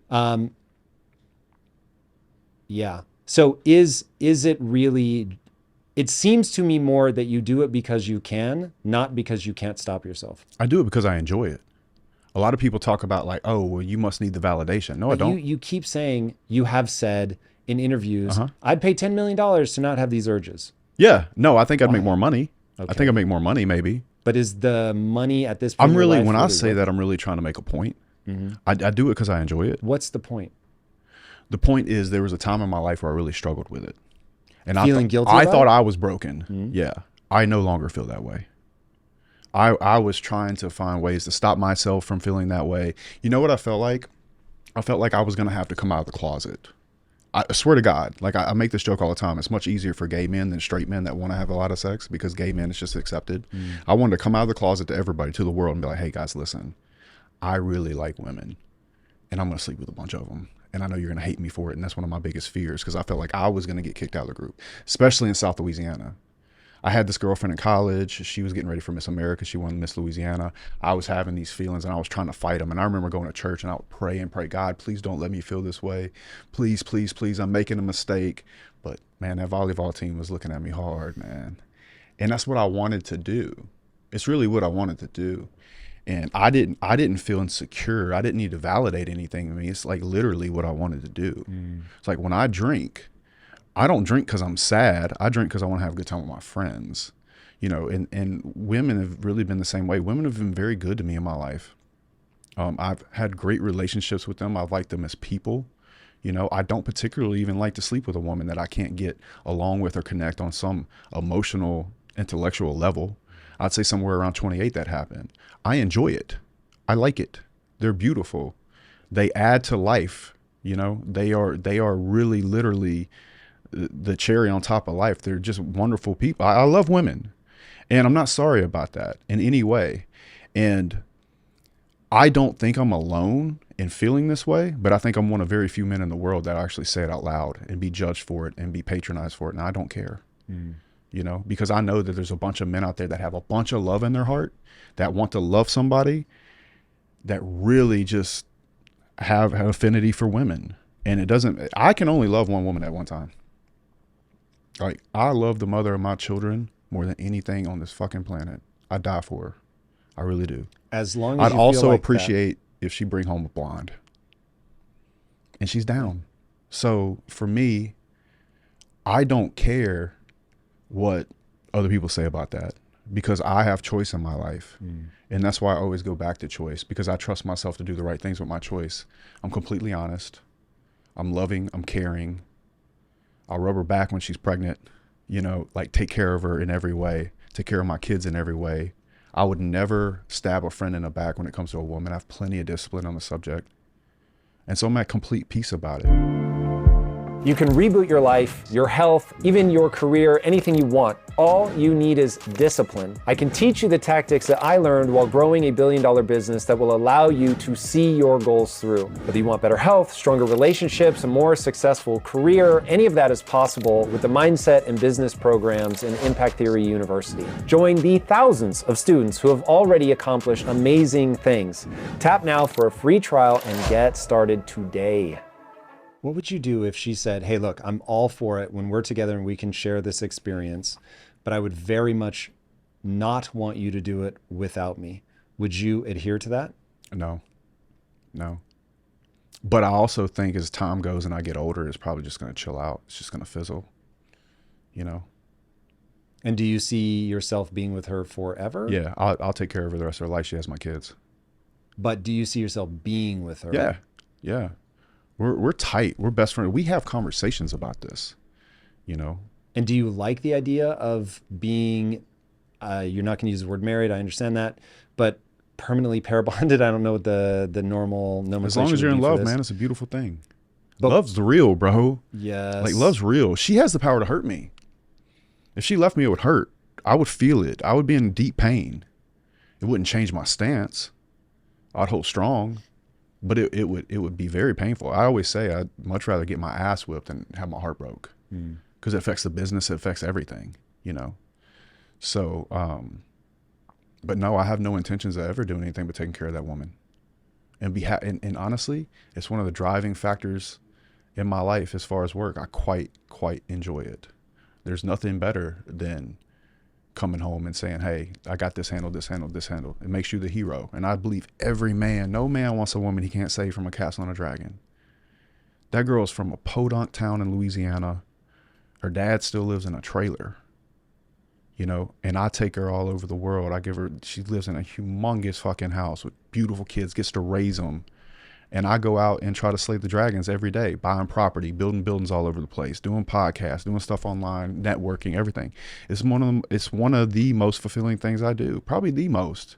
Second to that is helping young men. If they don't want to take the same path as me, I'm completely okay with that. They're not less of a man. If they want to be monogamous for the rest of their life, I think as long as you have choice and you're doing what you truly, truly in your heart want to do, then I think you've succeeded, you included. So that's genuinely how I look at it. But as far as discipline goes, I've got plenty of it.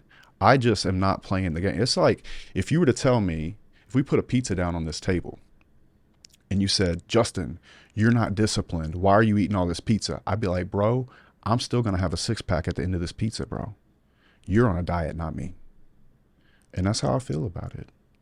And what's funny is I say all this on the internet and it doesn't stop my Instagram inbox from filling up with women.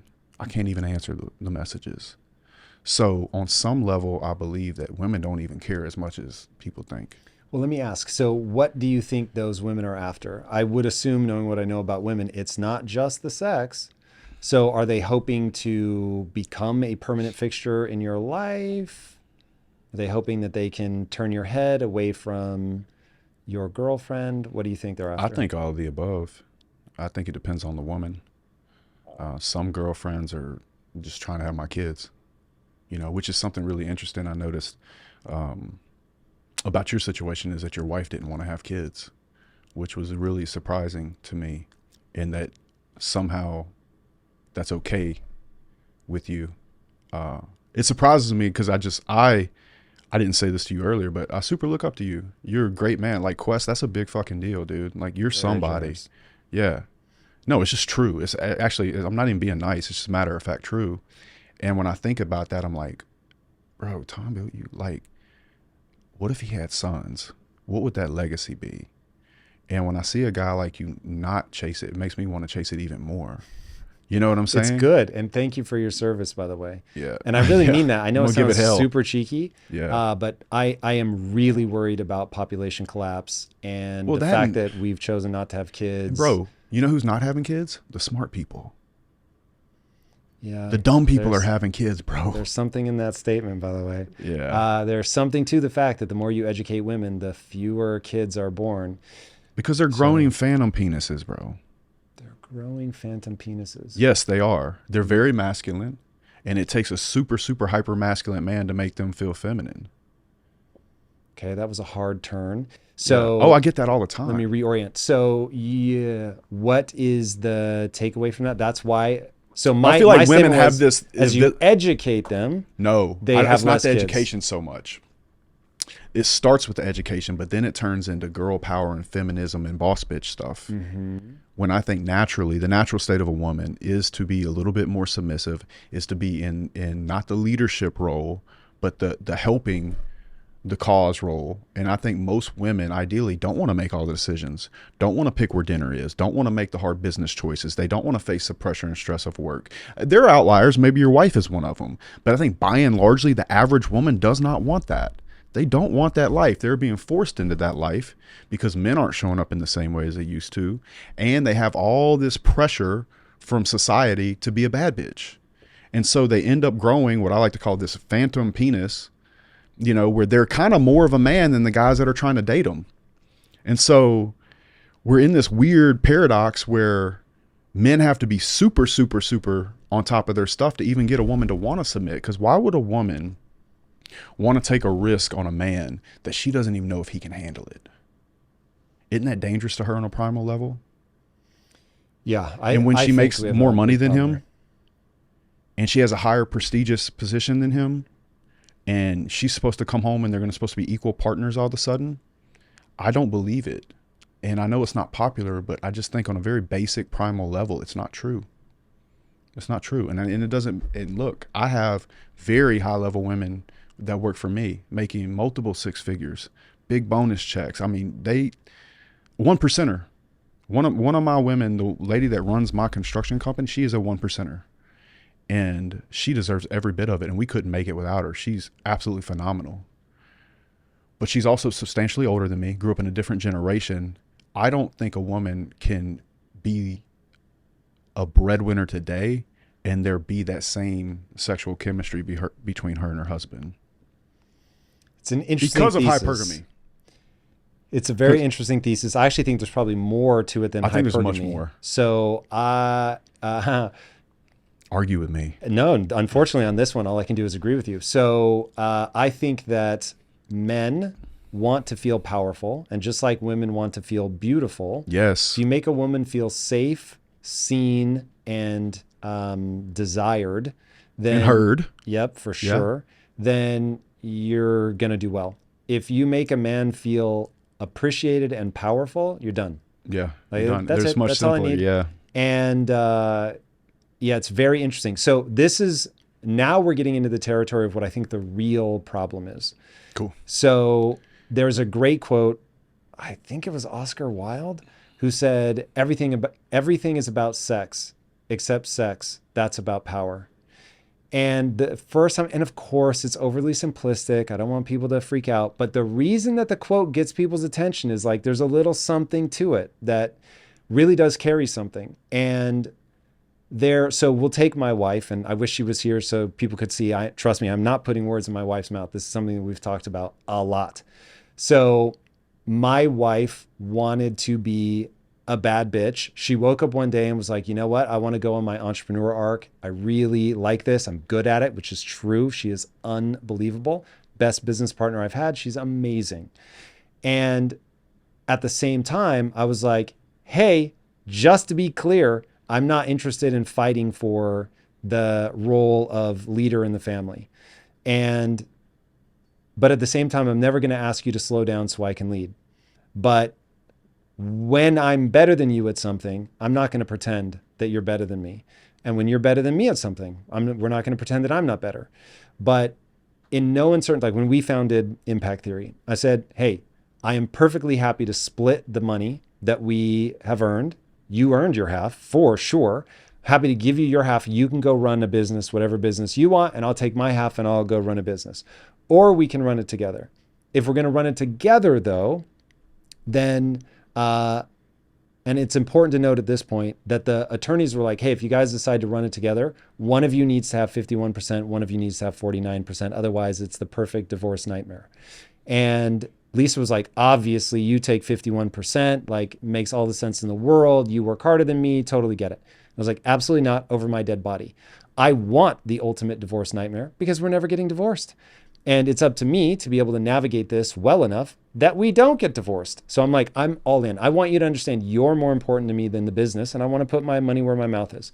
So the company is 50-50. And so if we ever get into a divorce, fucking everything blows up. I love it. I love it. I hate it. I understand. So we've got the company 50-50. So I said, okay, if we're going to do that, then just know that, of course, you're amazing. I know what you're capable of. And we will always try to convince each other. If I think one thing is right, I'll try to convince you. If you think something's right, you try to convince me. And I love all that. And yeah, and we'll honor that 100. Obviously, if you have a woman running your company, you know that any individual, anything can be love to be the wrong. best. Yeah. Right? It's wonderful. When I don't need to be else right. I need to win. And I don't care who says it. I say the same thing all the time. Yep. So, but I want to be clear, dear wife of mine, that if we can't convince each other, we will go with my idea every time.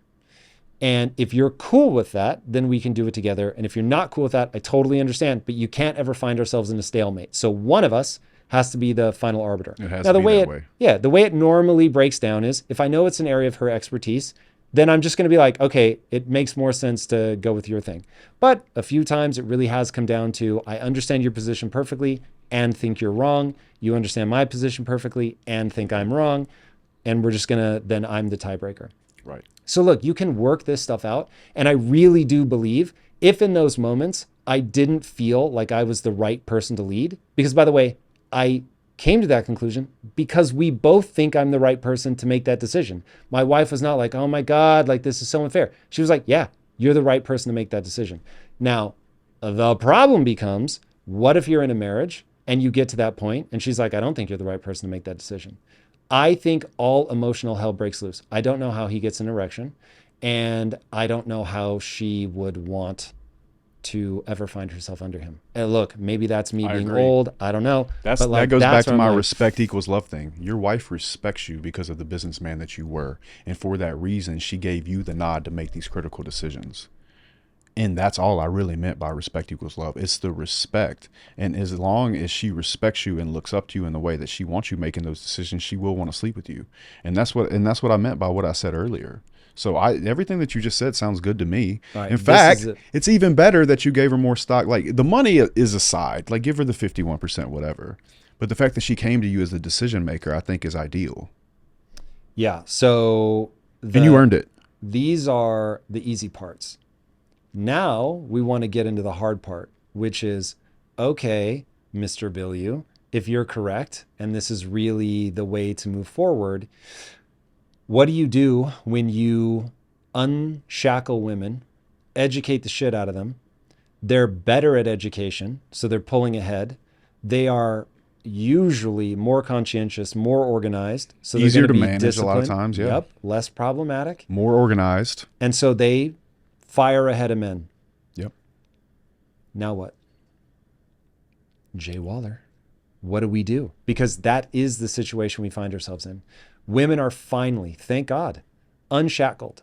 And all of society now gets to benefit from their insights, their wisdom, their talents, all of it.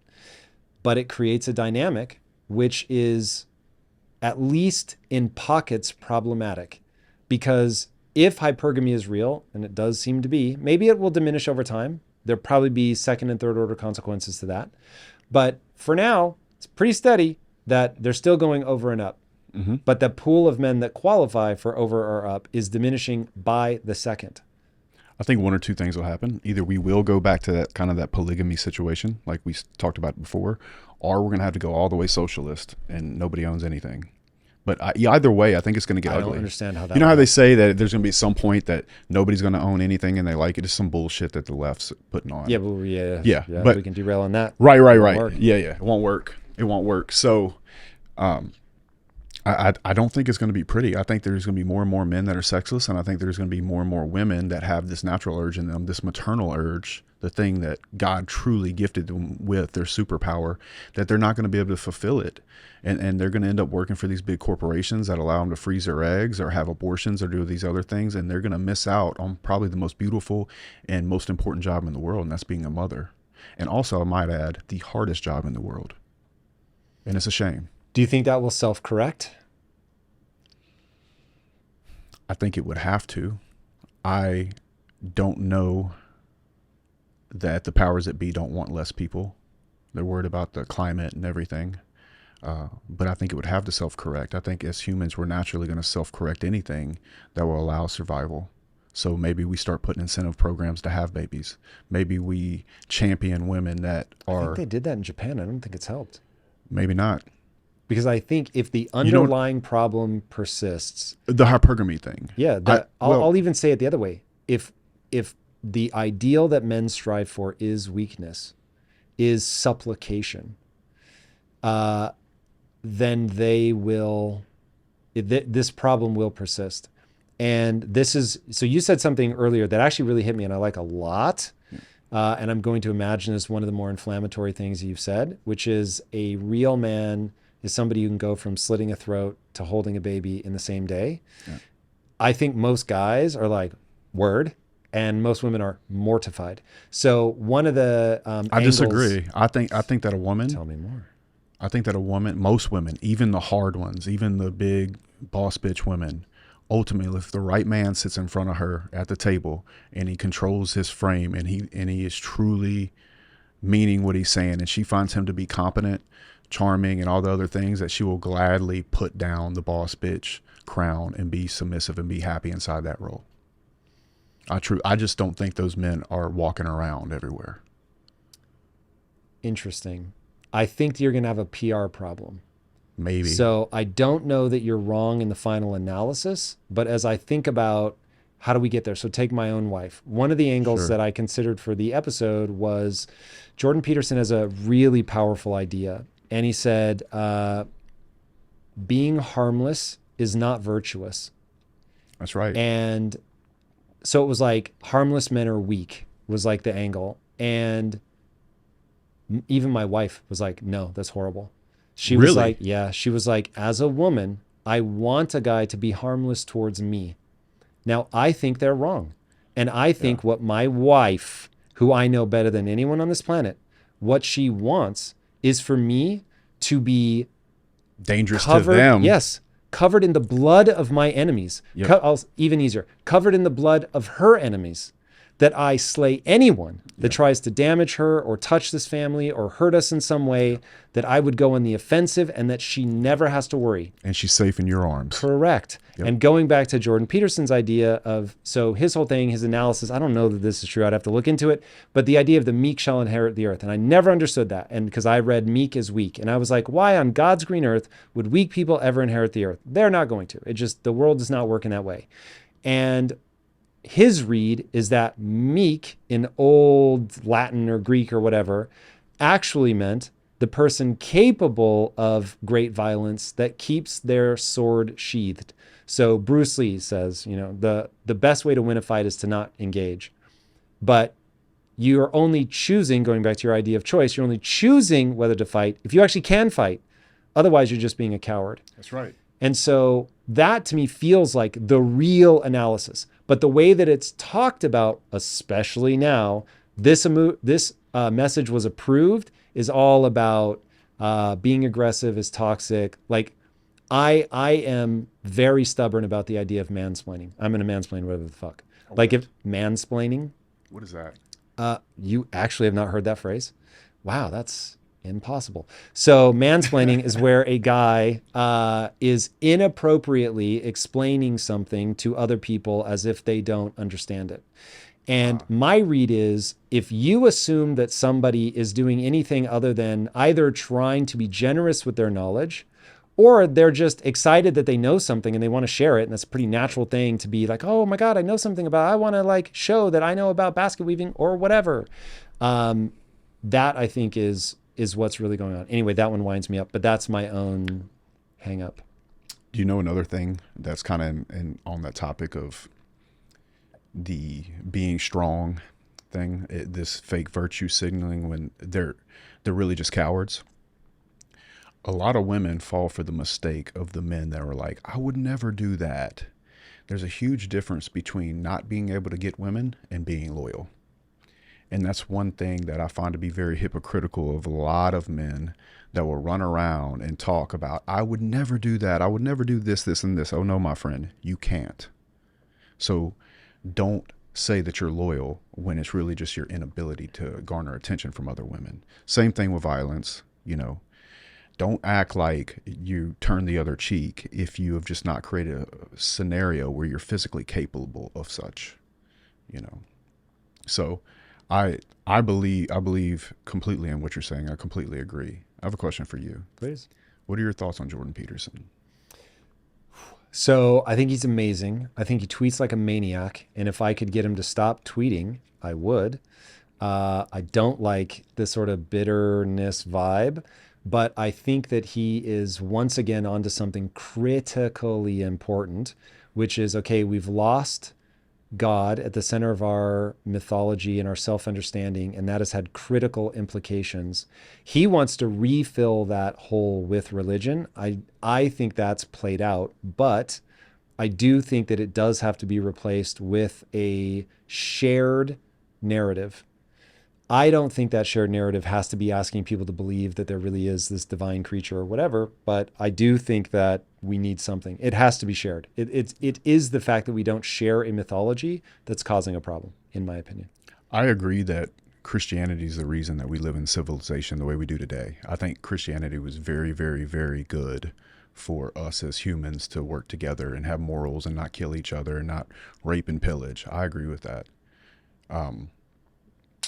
I also think that you're probably right that he's not going to save it religion. I do find it quite interesting that he had this huge epiphany at such an age and after something negative has happened to him. I think that's very interesting, and I think a lot of people that go to Christianity wait until something bad happens and then they come out of it Christians. I find that interesting for sure. In what way? You find it interesting? I don't know what your read is on Christianity. Good, bad, in a today context. I believe in God. A Christian God? I believe that there's a God in some collective consciousness. Can you define a God? I think that God exists in our collective consciousness of knowing what's right and wrong and what's best for the If species. humans were wiped out, would God cease to exist? Probably. Okay, so it's an idea that we all share. But why he's real, right? Why God's real. I heard Andrew say this, and I really resonate with it. He said, if you were on a ship and it wrecked, and there were two islands, and you could swim one or two directions, and you swam towards the island of a godless island, savages, they would kill you. But if you swam left, and it was a religious society, and because of God, their God, they did not kill you and you lived, is God real? And in that perspective, I think Andrew was right. Do I think there's a guy in heaven that's going to send me to hell for sleeping with women or doing stuff that people don't like sometimes, or saying the truth? No, I don't. I don't. In regards to Jordan, I think it's interesting because he lived his entire life before something bad happened to him. And I just think it's kind of a system, it's a pattern. People have something bad and they run to God all of a sudden. I do think that's interesting. And what is it there that's allowing him to hold it? You know, like the bad time is over. He's probably got another book out by now. What is it for him? And then this is a genuine question that's allowing him to still hold on to it or not feel like a bit of a hypocrite inside. So he's, assuming nothing falls apart, he's coming on the show late in the year this year, and I want to ask him precisely about this idea. Now the book he's writing is about, I think it's called, temporarily anyway, those that struggle with God. Now I still don't know. I don't know how he would answer the question now. Do you believe in God? Because for a long time he said, I act as if. So in the beginning, he was like, I don't, but I act as if. Then it was just, I act as if. And now I'd be very curious to know if he's really like refound a Christian style faith, or if he looks at the Bible the way I do, which is a monomyth. It is a way for everybody in society to rally around these set of principles and ideas. And it's very good for society in many ways. Depending on what slots into that, yes. So Christianity has, on balance, probably been good. If you were in the middle of the Crusades and you were on the Muslim side, you probably weren't a big fan. Right. But I think that probably on balance, if we're really going to, and I have not looked at this problem well enough, I'm now at the edge of what I understand. I always like to disclose that. But taking the frame for a second that Western civilization really is largely born of a Judeo-Christian ethic, and that we can therefore, if society is really downstream of that belief system, and then we can look at what we have and go, okay, cool, does that, good or bad? I would say Western civilization is an unbelievable miracle that yanks people out of poverty as fast as humanly possible. So yeah, I'm certainly a fan of the result. Do you trust that he's even going to tell you the truth? Jordan? Yes. Yeah. Yes. Aggressively. Now, I don't know Jordan well. I've interviewed him, but I've never had an interaction with him that wasn't an interview. But from everything that he pushes out, that man has taken more smoke, brought more smoke on him for just saying what he believes is true. If he's lying, bro, pick a better lie. Because this guy is like constantly embroiled in like lawsuits and governmental bodies, and like, God damn, if this is him lying, holy shit. So yeah, that would just be nonsensical. So the only thing, so here's something I really share with him. There is a trifecta of books. If people have not read them, they must. You know nothing about humans until you read the following 3 books. And that is the Gulag Archipelago by Alexander Solzhenitsyn, The Rise and Fall of the Third Reich, and Mao, the Untold Story. And when you read those books, which are like the 3 great genocides, really, of the 20th century, it's unimaginable. It's unimaginable how evil people can be. Like how, oh God, much rather be a dog on Visqueen sliding into a crocodile's mouth. Yeah. Like humans can be so gnarly. It's almost impossible to imagine. And so those books just go into painstaking detail. There's another one, honorary mention, called The Red Famine. And that just happens to be basically about the same thing as the Gulag Archipelago. But in it, there was effectively a manufactured famine in the Ukraine in the 1920s. and they killed what were called the kulaks. And the kulaks were basically the successful farmers. So imagine like your high performing entrepreneurs. When people say eat the rich, what I hear is kill the kulaks. Right. And I'm just like, bro, this experiment has been run. And in the book, this woman, they casually just mentioned this woman's walking by her neighbor's house in the middle of the winter. This is the Ukraine, okay? It's not like a winter in California. I've been. It's a fucking winter. Yeah. She's walking by her neighbor's house. She looks in the window and she sees a woman eating her 7-year-old daughter. That's what humans are capable of. And so from the lunacy of killing your best performing farmers to like, well, my daughter's only 7. If I eat her, at least I can survive. Yeah. If she eats me, she's still going to die. She's only 7, doesn't know how to do anything. So I'm just going to fucking eat her.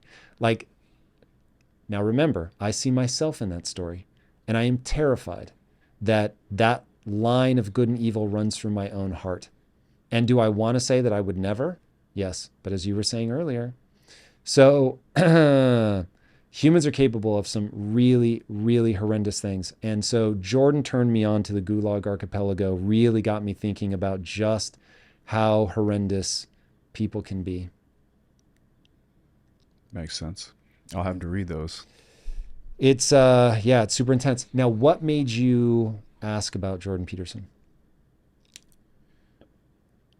There are times where I feel like he's a bit hypocritical. Really? Yeah. Because he used to be atheist. I don't know if he ever would have used that word. And now he's... No issue with that, really. It's really more to me about running around talking about being mentally tough and then jumping on medications and having to go to rehab and things like that. Interesting. Yeah. Like he's running around telling young men to be strong and all this other shit. And then the first thing he does is go start popping pills and doesn't face it. And he also talks about being capable. I don't find him to be overly capable. I know he's an older man. I don't mean no disrespect to him. He's very well accomplished. Has accomplished a lot. I would never disrespect him. But in those regards, I found him to be a bit hypocritical. Interesting. Okay. So you and I see this very differently. Let me see if I can convince you. Yeah. Here's my read on Jordan for sure. And just about anybody in that position, I think I'd feel the same. So my read on Jordan is you have a very successful college professor who, as far as academics go, has an amazing career. He already has multiple streams of revenue because he is extraordinarily smart. He wrote his book on mythology, Maps of Meaning, as a storyteller. Like that's one of the most profound books I've read. It's just didn't say he wasn't talented. Unbelievable. No, we'll get there. But like, I'm trying to paint a picture of somebody who has everything going for him. His life is amazing. He does. He's stud. But this is back right before Bill C-16. So pre-Bill C-16, all this going for him, doing great, taught at Harvard for a while. I mean, you don't get a better academic career. He's got a private practice. He's helping a lot of people, turning around lives. He spent, I forget how many hours he said, something like 32 hours trying to teach a man with, I think, an 84 IQ how to fold paper and put it in an envelope. Like, this is a guy that has really gone out of his way to help humanity. Great man. So you got to bear with me. I'll get there. So, because what I'm building towards is hypocrisy. Okay, cool. So he's got this life. Now Bill C-16 pops up. He's read the Gulag Archipelago. He's read Mao the Untold Story. He knows the rise and fall of the Third Reich. He knows what humans are capable of. And he believes, not to put words in his mouth, this is my interpretation, that he believes that all it takes for all hell to break loose is for good men to remain silent in that moment where it's going to be self-destructive to stand up for what you believe is true. And so he says, hey, I don't think we're far from that now. Agreed. I think he was the tip of the spear. Yeah. So he ends up standing up for it. And for all intents and purposes, it ends up working out okay in many ways. But for all intents and purposes, he has devastating consequences in his life. I mean, just blows his life up, gets one of the biggest cancellations you're ever going to see. I mean, just ruthless. And he builds back. And I think he says now he's got like 10 lawsuits happening at once. I mean, for him to stand up and speak about what he thinks is true, he has paid an extraordinary price. Now, if he is right, that all it takes for evil to take over is for good men to say nothing, then sort of whether somebody reads his actions as hypocritical or not, he's done this amazing service. Okay. In my view. Agreed. So he pays this tremendous price, does this very important thing. Now, let's say his wife gets diagnosed, his wife gets diagnosed in the middle of all this madness. His wife gets diagnosed with cancer, and all of a sudden he has anxiety just overwhelming him. Now, I have to imagine the vast majority of humanity has anxiety way before that moment. And so he struggles. Now, could we really say that Jordan has not worked on being mentally tough? That seems insane to me. But here's a guy who's like, I'm going to take every tool that's available to me. And drugs are one of the tools available to me. Now, I would advise him and anybody that will listen to me, do not take a drug that you have to take every day. I don't take anything every day except Zyrtec, which is an antihistamine. And even that, I'm like, I shouldn't be taking this every day. So I don't think people should take any substance every day. But if you have an anxiety or depression disorder and you have not mastered it yet, and you need in acute situations a pharmacological intervention, I'm all for that. Now, I think he would agree that the way he went about it was foolish, and I doubt he'd do it again. But with all of that crashing down on him, the fact that he has a breaking point, like everybody has a breaking point. The fact that he used an exogenous substance to try to deal with it, like whatever, use everything at your disposal. And I agree with that, use everything at your disposal. To the point of, for sure, if I ever needed drugs, I would do it. I would try to do everything in my power first, for sure. But as somebody that dealt with profound anxiety, and the only reason I didn't take anxiety medication at the height of that was because I was so terrified. I didn't take daily anxiety medication. I was so terrified of taking anything daily. But acute, yes. I was like, dude, I don't know what the fuck is going on, but I feel like I'm in a constant state of dread, and I don't know why. Now, what it ended up being is my diet. But at the time, I didn't know that. I had no idea. So I felt completely lost in the woods. Now, but I still, even though I wasn't on camera at the time, I still would tell people, anybody who'd listen, you got to be toughening your mind. I'm saying it to myself. And I'm like, but I was very open. I have this anxiety. I don't know why the fuck. I'm working through it. It doesn't feel critical to me. And there we are. Yeah. Do you feel like he was as transparent as you are right now? I agree never hit me that he was. I didn't know that he was or wasn't talking about it. I agree with everything you just said. My problem, not even really a problem, because I don't have a problem with him. The inconsistency I see is that he was not as transparent as you are right now. It didn't hit me weird at all. So when I look at humans, I assume they are deeply flawed, and Jordan Peterson and Tom Bilyeu and Justin Waller, for sure, completely flawed, deeply flawed every way. So man, I look at him, if I'm being honest, even though I look at things like his tweets and they make me angry because I'm like, Jordan, what the fuck are you doing? He did a whole podcast about how he tweets like a psychopath and he should probably stop. Yes, you should. It was a great podcast, by the way, Jordan. Take that advice. But I really do believe that he has been, and I get made fun of. I'm not sure what the right word is. I think people that stand up for what they believe in are brave. And that for a long time, Justin Waller, I hid behind my guests on my own interview show. And I didn't say what I believed. And if people were saying something that I thought, that's fucking crazy, I just stayed quiet. And I was like, I'm going to edit that out. And then I started, when COVID kicked off, I felt like a coward. And I didn't like that feeling. And so I was like, well, now I'm going to have to start talking about this. And I didn't want to, because I was looking at Jordan Peterson. Understand, you don't know this about me. You asked me about this before we started rolling. I never got to the punchline. This shirt is a character I created in the video game that we're building. And that is the joy of my life, is telling stories that empower people. So anyway, I want to be the next Walt Disney, man. Yeah. And I know that I've said 90 things in this podcast alone that are going to make a certain set of people never want to interact with my games or whatever. Right. And that makes me sad. But I don't want to be a coward. It makes me happy for you, because I feel like the truest form of living life is living life on your own terms and speaking your truth. One thing I've learned about going on social media is that, yeah, maybe some people hate me, but I get 10x love and a deeper love from people that really appreciate me for who I actually am. Mm-hmm. And so for that reason, you'll have a cult following of people that play your game. And anybody else was going to wait till you said something else they didn't like and bail on you anyway. So fuck them. That is the final analysis. But you and I both know that if you're going to get anywhere useful in life, you can't lead with your emotions. Correct. And so you might think, fuck them. But for everybody listening, I would highly encourage you to move through life with integrity and strategy. You can't just be a dumbass bull in a china shop that says whatever the fuck all the time. What have you said on this podcast that was not integrity? I've been entirely in integrity in this podcast. Exactly. So if those people were to not play your video game because you just stated the truth, aren't you still in integrity, and aren't they just going to hate you later when you say something else they don't like? Okay. I'm going to give, since you're his friend, I'm going to give Andrew Tate advice through you. Dear Andrew, you're very smart and you're going to positively impact a lot of people. But the way that you frame things in such an inflammatory way is fucking moronic. Okay. Because you brought a lot of attention. But now, let's assume, and I don't know, I know you do, and I know you are 100% convinced that he's innocent, and I love that. Even if you're wrong, I love that you're loyal and all that. So no disrespect. I don't know the fucking guy, never met him, nothing.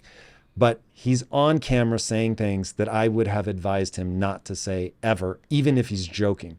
So he has, by not being as strategic as he should have been, and I've heard him admit, he always couches it, seeing how influential I am now, I would have said things differently. Yes, very wise. Because the reality is the way that he has purported himself, again, assuming that he did not do these things, the way that he put himself out there got him a huge following and made him a literal enemy of the state. And at some point, man, that was not as strategic of a move as it could have been. So there, I'm just like, you need to have integrity. You need to say what is true, but you also need to be real. What is the world really like? And you talk about that. You want your kids to know what the world is really like. And the world is really like. There are other powerful forces out there. And if you pretend that they're not, you're going to get blindsided by dumb shit that you could have avoided. End of message. End of message. Okay. Message as Andrew's friend. Andrew may have said some things that he didn't, that might not serve him now. He might have said them very loudly when he had a small following. Andrew, like Jordan, is not perfect, but I do think he's a greater good than Jordan. That's going to piss some people off. Fine. But I can tell you right now, Andrew's faced just as much as Jordan, if At not this more, point, probably more. if not more, keeping a completely sober mind, doing push-ups, having young men get better all over the world, despite the fact that he's the enemy of the state. Mm-hmm. He's turned it around and has helped many young men go to Islam. Whether you agree with that or not is, I guess, a non-issue, but it is definitely a stronger path than degeneracy. Getting them fit, teaching them to make money all over the world in the real world, which I also promote. Mm-hmm. And I would argue that Andrew Tate is one of the greatest forces for good and truth that exists in the world today, in front of your friend Jordan. So on that, I would say, so again, I don't know Andrew, so take all of my comments with a grain of salt as somebody who's not an Andrew scholar. But looking at it from the outside, I see hypocrisy in his actions from, and I don't know Islam well enough. So again, I'm a headline reader right now, but at a headline reader level, him saying that, women shouldn't be on OnlyFans, but then profiting off of women being on OnlyFans does not strike me as non-hypocritical. Also, and I think this is like, so when I look at Jordan and Jordan saying, yeah, fuck, I needed the medication and I had to do it. And I never read it as he wasn't being honest. I don't know if he talked about it or whatever, but I was impressed when Andrew wrote the tweet saying, I can't remember if he said one day he said, I almost cried in jail today, almost. I thought, whoa, like he's actually being honest and he's being vulnerable. And then the other day he put out a post, and this is pretty recent. He's back home under house arrest. And he said, I haven't slept more than 45 minutes a night because I'm so worried. I don't remember if he used the word worried, but it was like, okay, whoa, like obviously this is really weighing on him and all that. Now, that was not a signal to me that you have a person with a weak mind, nor is it a signal to me that Jordan having anxiety is the signal of a person with a weak mind. Now, if Jordan had been screaming from the rooftops, anybody that's on pharmacology is a fucking idiot, and what are you doing? And that makes you weak and bad. And then it came out that he was using it. I have to imagine if he didn't out and out say, I've prescribed this to my patients, and it's helped a lot of people. When I heard he was on it, I was like, oh yeah, like it didn't even make my radar as like, oh, that doesn't mean that you're strong anymore. Plus, let's say that Jordan is the weakest person in the world. I would still Which want I don't him to say, believe. no, and you haven't said Yeah. that. I'm just saying, even if he was, I would still want him to say, hey guys, look, I'm totally weak, but I really encourage you to be strong. And I know that because I'm weak, you guys aren't going to take it as seriously, but it really, from all the clients I've seen, like that really feels like the right way to get the most out of your life. Like the right message is the right message. And that is, if somebody deploys, this is how I judge all advice. If somebody deploys your advice in their real life, will it move them towards human flourishing and reduce suffering? If yes, good advice. If no, bad advice. That simple. And so I don't care if it comes from the most flawed person in the universe. And this is how Tate made my radar. Because I was like, look, I got to admit, pretty inflammatory, kind of freaks me out. But 10% of what he says is really real, and you would be a fool to dismiss. And so yeah, I don't have the response to anybody that says a true message from what you're calling a hypocritical stance that you do, because I think most people are flawed. I can only imagine if people went back through everything I've ever said. I've said a ton of dumb, hypocritical shit. Man. And so I'm just like, oh God. So anyway, I look at people as wildly flawed individuals, hopefully trying to do their best, knowing that people will walk lines, flirt with shit that they probably shouldn't. But I know about myself that if every word I had ever said were recorded, especially with my wife, who I lay some outrageous shit on her, I would not like that. So I give everyone that grace. Yeah. What makes you happy?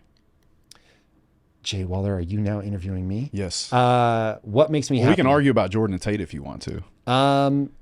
If there's more to say, I'm happy to say it. I said everything I had to say. If you have more to say, please. There's no bullet I won't take for Tate. I know. Let's talk about that just at a brotherhood level. So if you take a bullet for Tate, you die and leave your kids alone. No.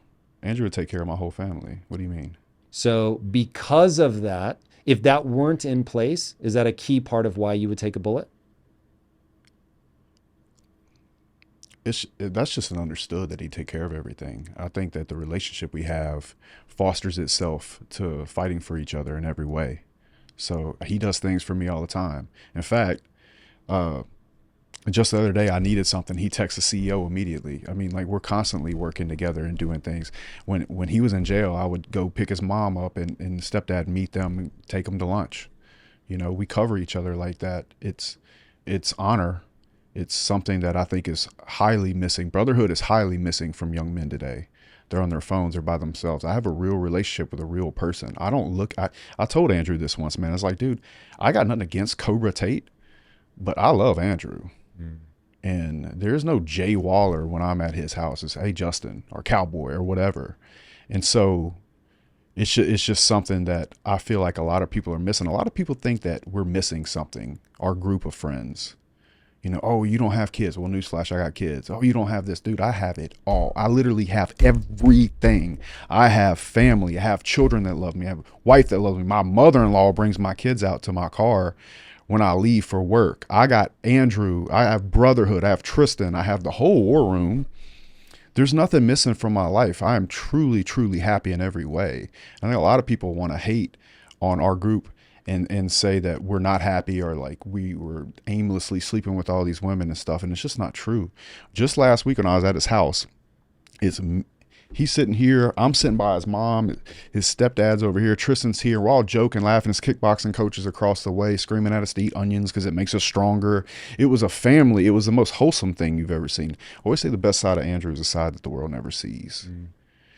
And if I were ever to give him advice, it would be to show who you are when it's just us, because it's one of the most incredible men you'll ever meet. And of course I'm going to feel that way. Of course I'm biased. Of course I feel that way about my closest friends and Tristan and Sterling Cooper and some of these other guys and some of the guys that I know from the war room, of course. But it is such a great honor for me to be able to protect and stick up for them with the opportunity that I've been given. And I won't let that pass me by. What would you do if you found something that made you believe he is guilty? it would break my heart. Because if he's guilty, not only am I wrong, I'm a fool. Because I've spent way too much time in his house. He would have had to do it right underneath my nose. He would have had to be doing it in multiple cities on like, it's just not even a thought in my mind. It's not even a possibility. I've been around him way too much. I have way too many employees. I've been lied to way too many times. I would have caught a micro expression somewhere. He is the most consistent person I know. And Tristan, for that matter. I don't worry about whether they're going to get upset with me about something or if we're going to argue about something. I've never had an argument with either one of them. We've debated for sure and enjoy doing it, and it's fun. But it's only about getting better and what the goal is and on the mission to the goal. It's never personal. He's one of the most consistent people I've ever met. Truly. I know what to expect when I talk to him. So, hope that answers the question. But it does. I have another layer to that. So now Please. abstract it, because what I find interesting in you and what I think you represent, what I hope young men hear from you, there is something special that they should be unapologetic about building a group of men that hold them to a standard, and that they hold them to a standard, and that they have a brotherhood, and that there is honor, and that hopefully that they love a small, almost inevitably, a small group of people that they would lay their lives down for. And this is, if I can imagine that very little good comes out of war, but that tends to be where people say, like, I've never had that sort of camaraderie like I did when we had a shared adversary and our backs were against the wall and it really was live or die. We're wired for that as a species. And so in a modern context, you don't really get that. I had that a little bit in business, and every now and then there'll be a clique inside the company. Right now we have a crew of guys, and it's not this far to being like, I take a bullet for these guys, but it feels different. There's a group that stays really late every night, not because they have to, but because they want to. And, it's that it fills something in my life that I don't get anywhere else. And so the edge I want to explore with that is, I've heard you say that you had been betrayed before. And so it really took you a minute to trust, but that giving yourself over like that again and trusting again felt awesome. And so I want to know, what would you do if you then felt betrayed by them? Anybody, you're like abstracted from them, because I'm not asking a question about them, but you're in a group of people and you feel that sense of brotherhood, camaraderie, and all that. But then there is a betrayal. Would you go, fuck, I knew it, like this was all bullshit and it could never last? Or is it like, bad apple, remove them, I understand now what better to look for, have to protect the brotherhood? absolutely bad apple. Because I think having family and people you can trust relentlessly is one of the highest peaks of human joy. I really do. There's a special feeling that crosses through me when I know for a fact, if I were to die today, that my kids would have to worry for nothing. And there's a certain honor I get from knowing that if he were to die today, that I would take care of his kids in the same way. I think it's a very rare thing in the world today. And that's why I believe we're true. We're not rich, we're wealthy. I genuinely believe that.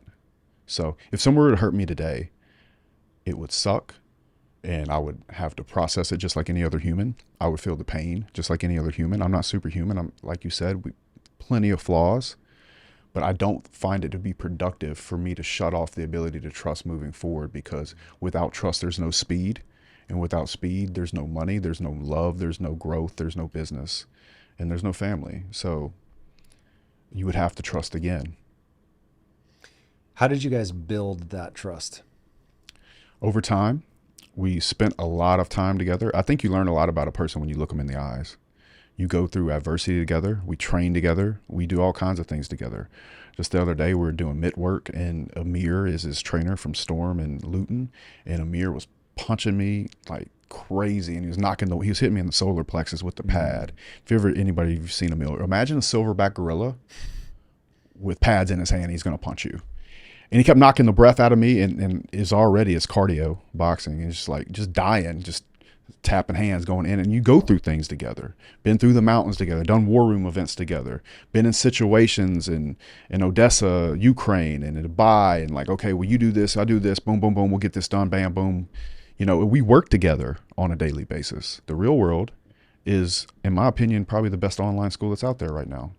And I think that a kid would be better off doing the real world than he would be going to Stanford. And the reason is because there's millionaires that are doing that business that day, teaching you in real time. And there's a group of people helping you. Instead of you studying, it's like, hey, here's the answer. This is what works. And so doing that with him and doing that with those young men and helping them grow, no, there's nothing else I'd rather be doing. It's the most fulfilling thing I've ever done in my life. Nobody thanks me for giving them a roof over their head when they pay rent. And certainly not when I hit a construction schedule. So I've never been happier doing this. And that's largely in part to him, asking me to come on and help be a part of it. And I'd much rather be on a team that wins championships than be Kevin Garnett and never win anything, and be the best player on my team. I think it's lame. And I think that's very unusual. Yeah. Well, I also believe that Scottie Pippen was one of the best players ever because he could have left and been the star somewhere, but he decided not to because he saw what Michael had. And for that reason, they had plenty of trophies. And I think in the end, if you can be selfless enough to look at where it makes the most sense, maybe you could have been the 5th best player in the league, or you could have been the number 1, 2 man ever to live. So to me, man, I know who I am as a person. I have tons and tons of employees. I don't need the ego boost. I want to win and I want to do the right thing for these young men. And I believe that what I'm doing with Andrew is that. So there's no other direction for me to go. Do you guys have like a credo? Do you guys have a list of things like, to be in this brotherhood, you must adhere to these 5 principles? Andrew has 41 tenets. I don't know them by heart. He wrote them right after he went to jail. You can easily find them online. And is that an active part of the core group of guys? How many of you are there in like the tight circle? 4 or 5. Okay. Yeah. So do you guys live by those things? Obviously not. There's not a credo there, right? But I'll tell you another thing about Andrew that people don't know. He has friends that are from 20 years ago, never became, super famous or rich or anything like that. He still flies them over to spend time boxing and training together. You'll see them sometimes in Tate Confidential. These are very normal guys that he's had 20-year relationships that he refuses to turn his back on. Is there a creed amongst our group of friends? The obvious stuff, do what you say you're going to do, show up and train, be ruthlessly loyal around the subject of women and money. I believe you can learn a lot about a person by just women and money alone. And I don't particularly like to have friends that are not in abundance of either, because if they find themselves in a desperate situation, they will fall to their desperation. And so we try our best to keep men around us that at least have done the work and the ethics to put themselves in a position to have a little bit of money and women, or there's a relationship that's so old, nobody would ever snake you. And so the group has that. We haven't written them down. There's not a credo, where I don't think we're getting like group tattoos or anything. So I don't know. Why not? Yeah. Okay. Talk to me about the frame. Like, what does it mean to have a frame, hold a frame? Yeah. I believe it's a man's job to be a leader, and I think he should lead with conviction. And I think it's not a popular thing to say, but I think it's overwhelmingly true that women would rather a man come in, be strong, be the rock that all of her emotional waves crash into, because let's face it, women are more emotional than men. I don't believe that men should show a lot of emotion. I do think it's okay at times if they do, but I think overdoing that, especially with your partner, is not a good idea as a man. I believe that men should open doors. I believe they should pay every tab. I believe they should make call the shots in the household and make all the business decisions. It's when a man has not put himself in a position to get that respect and trust from a woman that all falls down. So a lot of men, they want that respect. They want to be the leader. They want to do do the things that, a leader should get. But then in turn, they oftentimes are not doing the right things to deserve that credit from the woman. And so she doesn't give that to him. And for that reason, I think a lot of situations fail when the man doesn't show up the way that he should. But I think ideally a man should not only be strong enough to make all decisions, but even protect her from things that are not going to be ideal for the relationship, like having a crazy social media with your ass and titties everywhere. Not popular, but true. Okay, so what does it mean to hold the frame? Women are going to naturally, what they call shit test, right? To test you to see how confident you are. Have you ever heard of a shit test? I haven't, no. Really? I'm so outside of this world, but I find it Yeah. absolutely fascinating. Yeah. So it is a real thing. Like a girl might, here's one that's going to piss some people off. Let's do this. Let's say your girlfriend comes to me and she's like, hey, babe, I want to go on a girls trip. No. You got a problem with that, right? You normally you would. Me? Yeah. Oh, yeah. I would never say no. I don't even understand the impulse yet. So no is, why would I put my girl in a club somewhere all dolled up in a dress and high heels with a bunch of other single women so guys can come hit on her? It's not distrust. It's not insecurity. It's just a foolish move. But it's only foolish if you think she actually might cave. Unless you're worried about her getting assaulted. No. Why would you put her in that circumstance? Why wouldn't you protect her from that circumstance? Doesn't she want to know that you're territorial over her and you would want to protect that at all rights? Don't women deeply, deeply want you to feel for them in that way? No. So Yeah, they do. Okay. I'm glad we're here. Well, we have to tease things apart because there are averages. And so, yes, I think a lot of women do, but I think if they're in that phase, there isn't the maturity to the relationship that I think is the great joy. So this is how I came into my marriage. So I was very bad with women when I was young.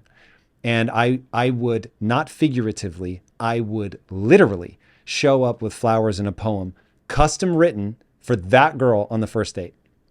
There was one girl I wrote a very clever poem, if I do say so myself, just to get the first date, which P.S. I did not get. And so... Yeah, no shit. Yeah. Oh, this is all terrible. I want everyone to understand. Did not work. So long story short, I finally cracked the code and I figure out what you have to do. And then suddenly getting women was very easy.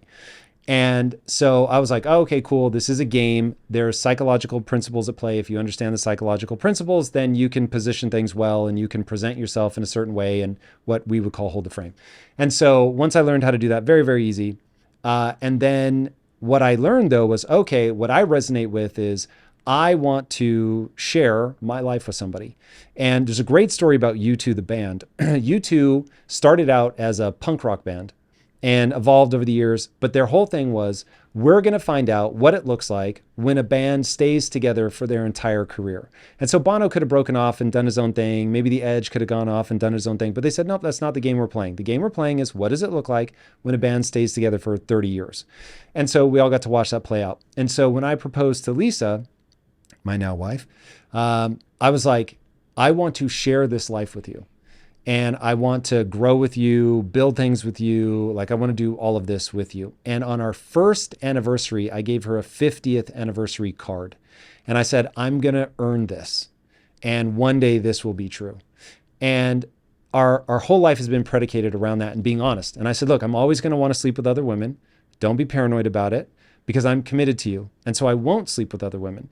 But I don't ever want you to feel insecure because I'm saying dumb shit like, oh, I only have eyes for you, because you're going to know better than that. And I don't need you to pretend that you don't find other people attractive.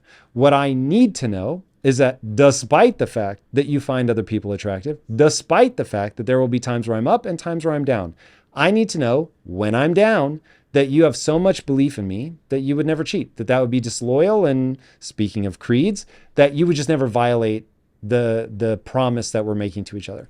And so But you do know that that's bullshit, right? No, it is 100% bullshit, accurate. though. Let me tell you why it's bullshit. Please.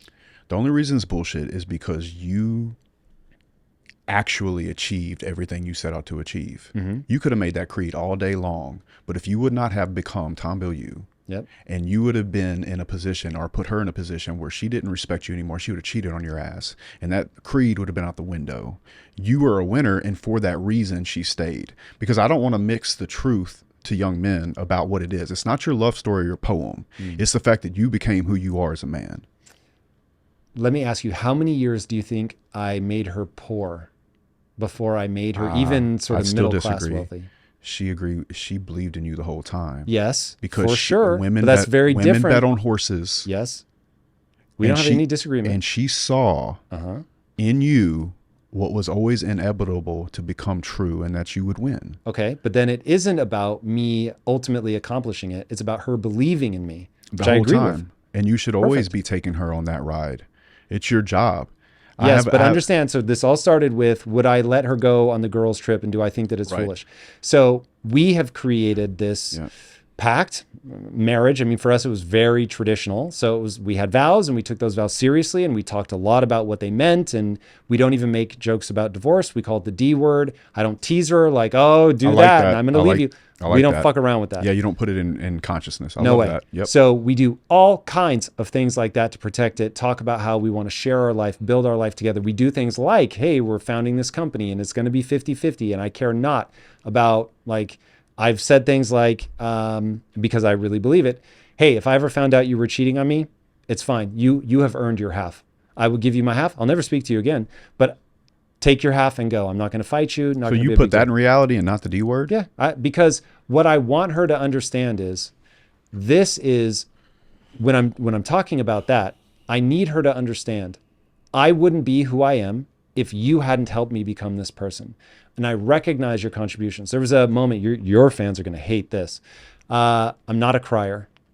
There are times where I'm like, I actually would feel better if I could cry, but I just can't cry. And there was one time I was fucking ugly crying, because this was before the internet came along, and I was just starting to be really successful. And I think it was tied to when I got put on a magazine cover. And I was like, the world is never going to know that I wouldn't be who I am without you. And that I literally don't know who I would be if I hadn't met her. I met her when I was 24. And so I was 24, I was broke, I was stupid, I had big ambitions, and she believed in me. She looked at the horse and she saw something. But at the time, I was not going anywhere useful. And so it really was her having the belief, like you said, but me knowing that she had gone for a long time helping turn me into something, and I became that thing, and she was never going to get recognized for it. And that was really heartbreaking. Now she's ended up getting her fair share of credit and stepping out in front of the camera. Do you think that was really important to her?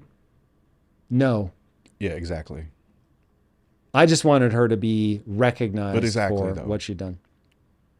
You were working really hard. She was supporting you. I honestly, genuinely think that your relationship, from what I can tell with your wife, is beautiful. I just simply disagree with how you got there. Okay, so give me, how do you think we got there? Like, you were sitting there crying because you believed that she wanted some kind of credit for all this work that you had done while she had supported you. No, I was crying because I was so grateful, and I didn't think she would ever get the credit. Not that she wanted it. But if she didn't want the credit, don't you think she was fulfilled already in what she had done in supporting you? Yeah, and that was probably part of why it was so... actually, no, mixed in that was, by then I knew that she was very unhappy being a stay-at-home wife. Really? Yeah. And she didn't want to have children. She did in the beginning and did not around that time, yeah. What do you think drove that? I think it's complex. So I want people to hear me. I am walking a dangerous path that I do not recommend to people. And I think the default path should be children. I think the default path should be marriage and children, but you have to figure out how to manage relationships. Very difficult, especially if you have kids. Yeah. So like I thanked you, I thank people very sincerely for having children, and I'm very grateful. And I think it is what most people should do for a whole host of reasons. So when she said she didn't want to have kids, I was like, you need to really think about this, because I will get my meaning and purpose from building businesses. And while I think it's a higher risk path, I love it. And so far have not found myself saying, I want kids enough that I want to have them now. So what I've always said about kids is I really want kids, and I do. The only thing I want more than I want to have kids is to not have kids. Now, I've big brothered, and I know it's not the same. It's a very small fraction, but I've big brothered enough to know what it's like to have somebody look up to you, to have somebody who's like, you're shaping me into an adult. It is a deeply meaningful relationship, even at that level. So I can only imagine when it's your own progeny. So I'm, as somebody who doesn't have kids, I'm about as aware as you're going to get the power of having children. But I always just didn't want them a little bit more than I wanted them. And so I was honest with myself, and I said, you're going to regret this decision when you're 80. Once I'm done being a player and a coach, I will regret that I don't have kids. I will regret that they don't live beyond me. And I know that when I'm on my deathbed, I'll be like, man, that really sucks. Now I can give a whole masterclass on, it's all about controlling your own frame It's not, controlling a frame isn't just about other people. It's how do I think about myself and my own choices? And so I know a part of me will be very sad. A part of me sad today that I don't have kids.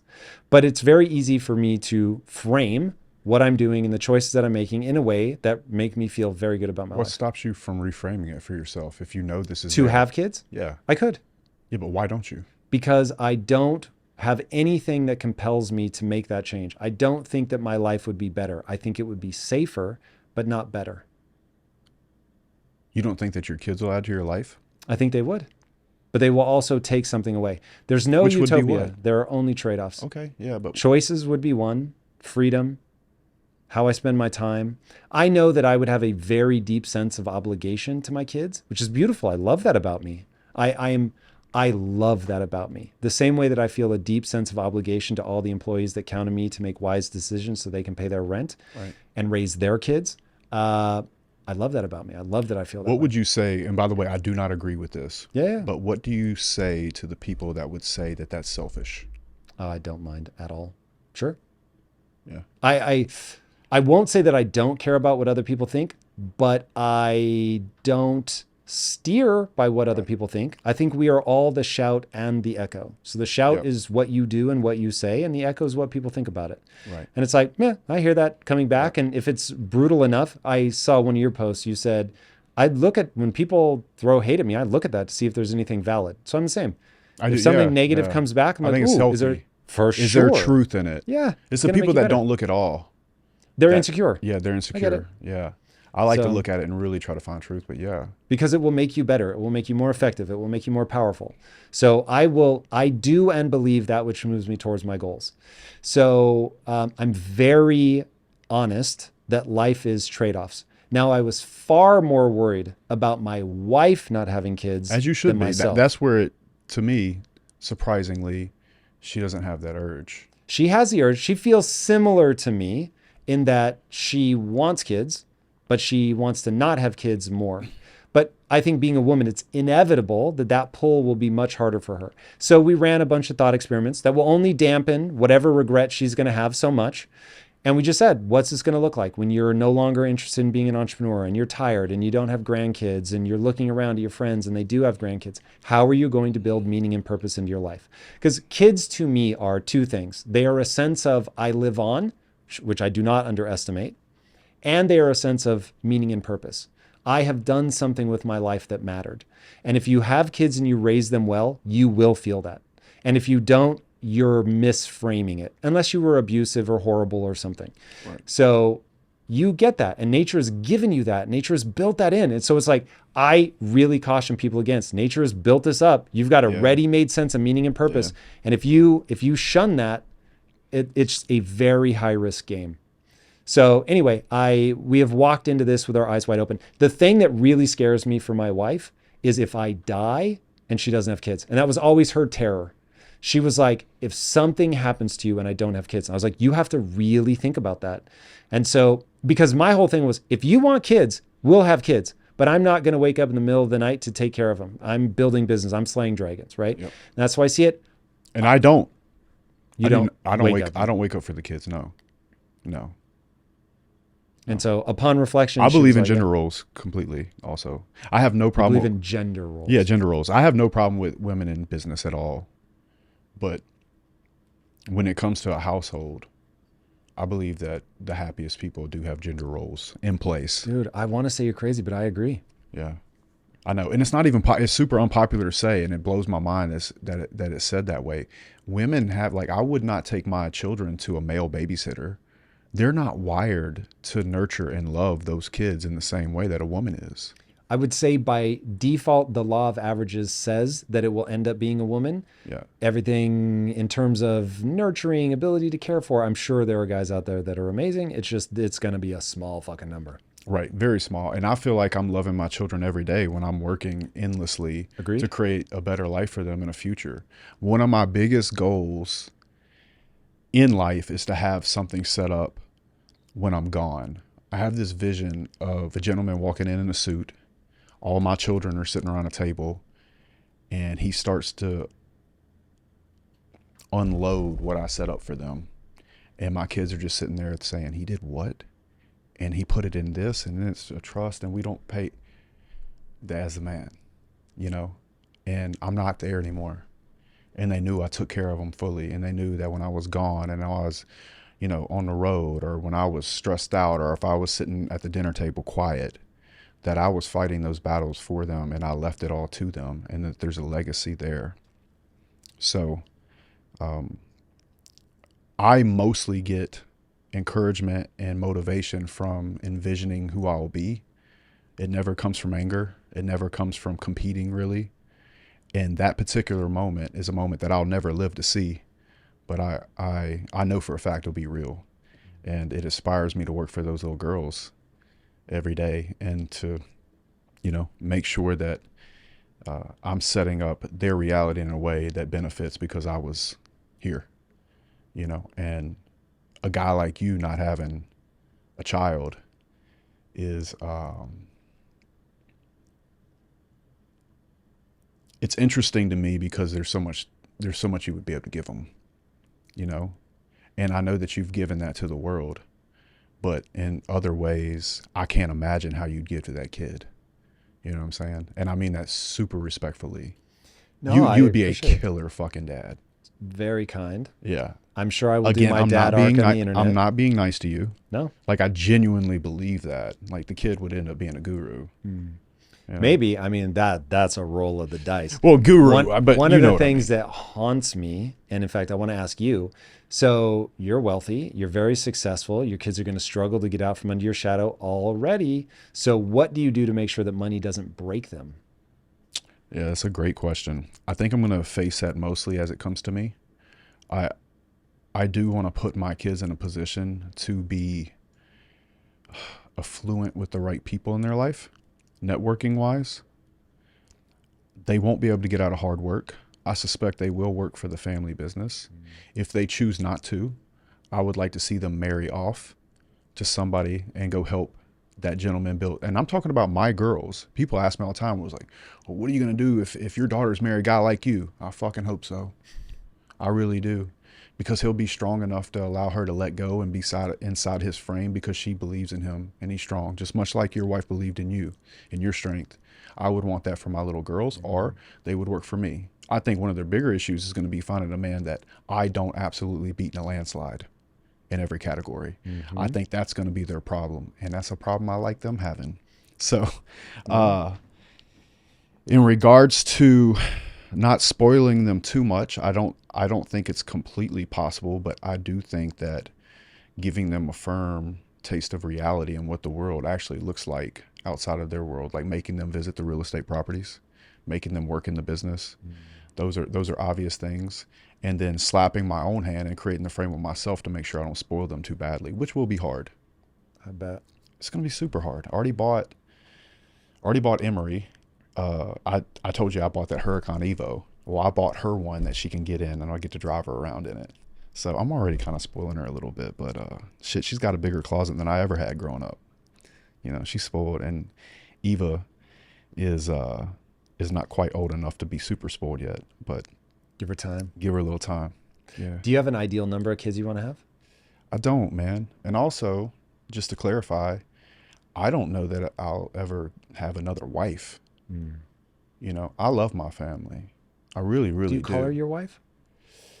I try not to. Let me tell you why I try not to say it on YouTube or anything like that, is because I don't believe in bringing the state into my business. And I feel like if I were to call her my wife a whole lot, it would just be used against me. Interesting. You know what I'm saying? But that's probably not true. Plus there's some, you know, we have some things in place, but yeah, she's my wife, man. I love that girl, bro. Completely. There's You know? some part of you, though, that still is, I don't know what word you're going to accept. So feed me the word. I'm going to give you a starter word, but is tense, that whether it's, I don't want to call her wife too much because it can be used against me. Like literally, Lisa, what would you like? I will write everything down that could be read in court. Whatever.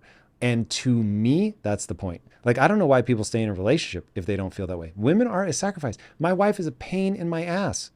And so I'm like, if you weren't the most amazing creature I've ever encountered in my life, I would never put up with just having to deal with what somebody else wants. Like everything is a compromise when you're in a relationship. And I'm sure she feels exactly the same way. Well, maybe that's just people affecting my viewpoint on the subject. She's not a thorn in my side at all, and I don't have any major concern that I'm going to have legal issues with her. I will tell you, a large part of my childhood revolved around that. We did 12 custody courts. My mom cheated twice. They were going to put us in a foster home. There's a lot of violence and things going on. My mom, she even made a YouTube channel when I first started. Really? Yeah, like trying to like talk shit, and she put go about you? Oh yeah. Oof. She's sick, bro. Like, she's not a bad person. She's just sick, man. None of her family can talk to her. She used to beat the shit out of us, like physically. She's a strong woman. A lot of my genetics actually come from my mother.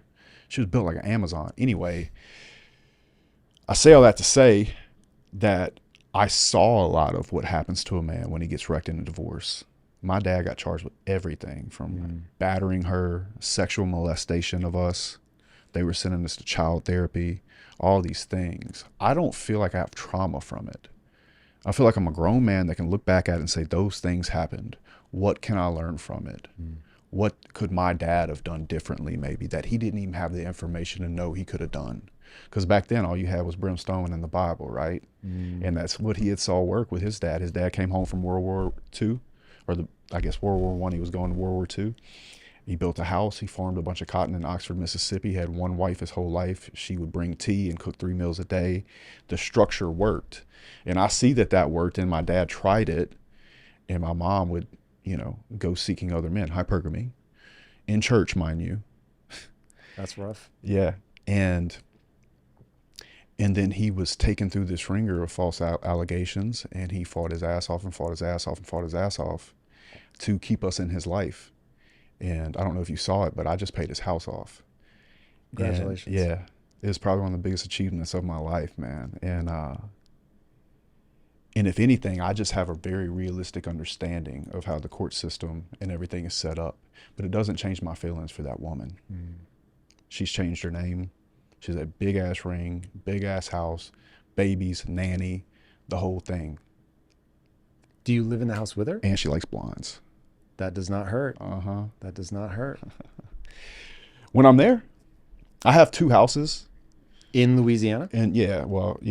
So I have 2 houses that I keep open. The YouTube team comes and they stay in the old house, and then I stay in the big house with the nanny, the kids, and the wife, and a lot of times the mother-in-law's there, and I have people coming over and things like that. I've never said any of this online, actually. But I have the most fulfilling family life I could ever imagine or dream of. I get photos like this podcast. My little girls will watch this. This will be playing in the living room. There's no lies. Even I know my mother-in-law sees the things I say. But you know what? There's a lot of respect between all of us. There's a lot of spending time together and having real conversations that have depth to them. There's a lot of trust there. And I lead the family and the businesses with conviction. And I love all my people, and I love my family, and they know that. And I can be an asshole if I need to, but most often I never even need to. And I really, really have a fulfilled life in that particular area, man. My family life is much better than anything you'll ever see online. And why do you think people have a hard time believing that? Because they're not seeing all of me, and a lot because you don't want them to see all of you? No, I think a lot of it is my fault. When I didn't expect to come in online. I met a group of guys. I'd always kind of wanted to. What man doesn't want to have a big podcast, especially like nowadays, right? But I wouldn't let myself because I wasn't a liquid millionaire yet. So on my whole 20s, I remember I would watch all this stuff. I've watched you for years. I knew who you were. When Thomas sent me the message, like, yo, Impact Theory called, I'm like, bullshit. I was super excited, man. And I'm honored to be here. But I knew I'd wanted to, but I wasn't in that place in my life where I felt like I had completed all the boxes I had set out to check. I know the feeling very well. Yeah. And so I didn't. And also learned from that the goals that I made in my 20s, I was not yet qualified to make for my 30s. So when I got to 30 and I wasn't where I wanted to be, I felt like I'd have failed. But what I had forgotten is that the goal that I had set, I wasn't qualified to make at 24, right?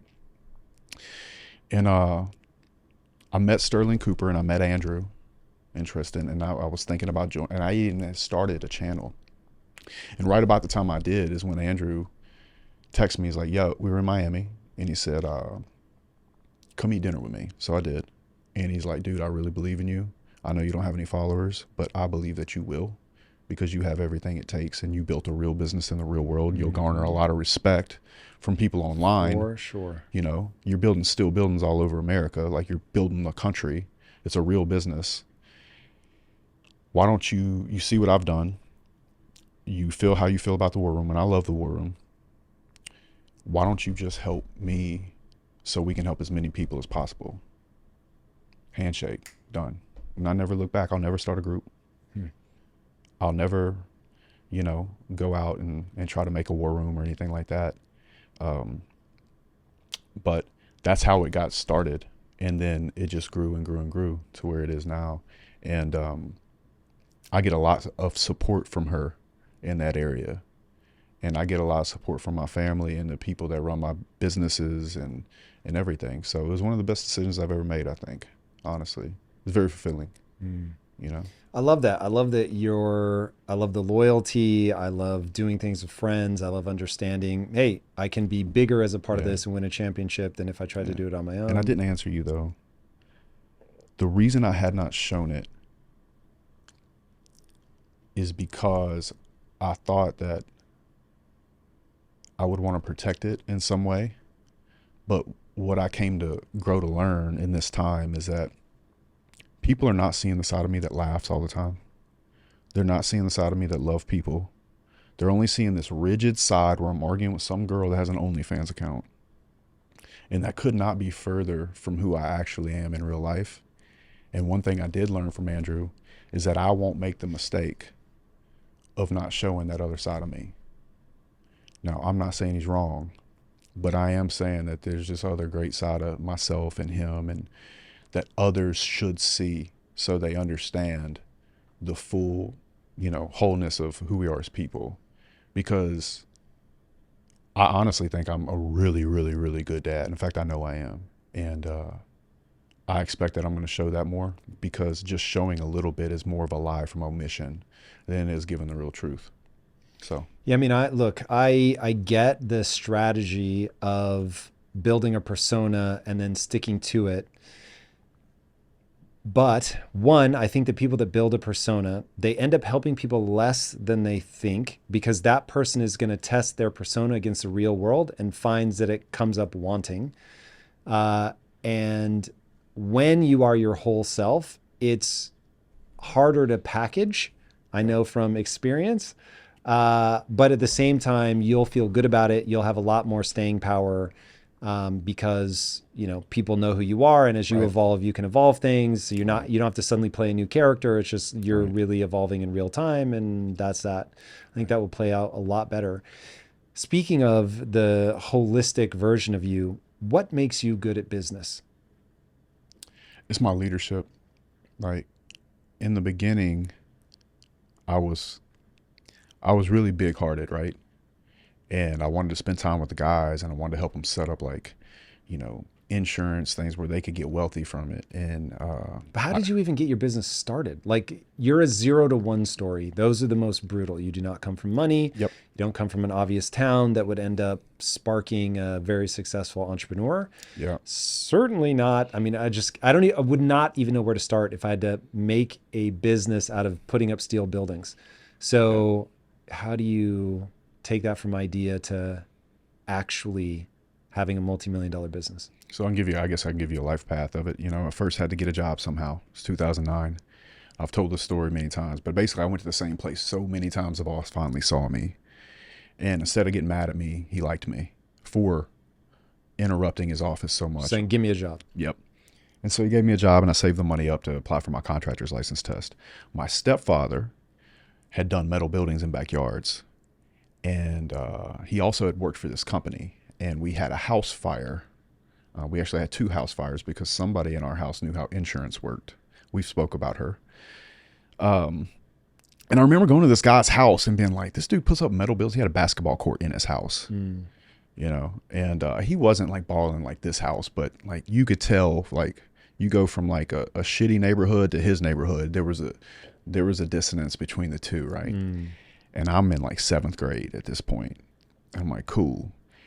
And then in my town in Baton Rouge, you ever seen the movie October Skies? No, but I've heard you talk about it. Yeah. So my October Skies, instead of going to the coal mill, I didn't want to work in the plants. And so I'm looking at my situation. I'm like, well, I'm not doing that good in school. I was smart. You know, I could make good grades, but I was super uninterested. And I was like, okay, what do I need to do to get out of here? Well, sports. So I played football, baseball, and basketball all the way to my junior year. And I said, the only full ride here is football. At this time, so I've heard you talk about football's very transactional. You end up getting your scholarship. But are you already like, okay, I'm going to get rich. Here's my life path. I'm going to start a business. That's what I was leading to, actually. We were going to play Arkansas. I don't know if you follow college football at all, but they were good at the time. There was a guy named Deriving, blah, blah, blah. I read Rich Dad Poor Dad. And I told my roommate that night, a guy named Zeke Zachary, I said, man, I'm going to own a business one day. And he goes, all right, yeah, cool.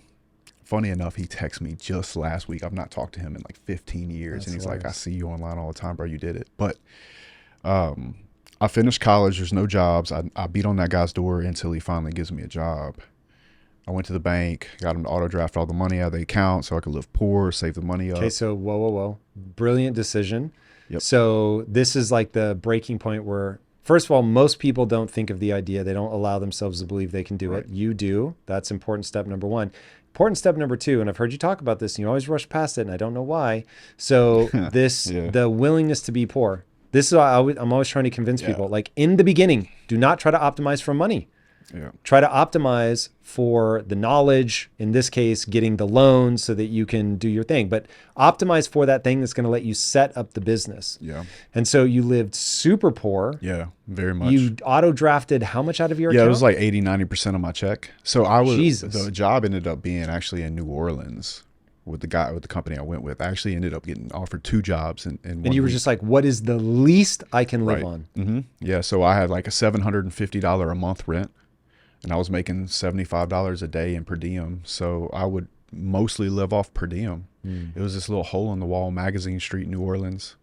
And so I got to experience the city a bit, but then I'd drive out to this big levee job. And I was able to auto draft that money to get to $10,000 in the bank account.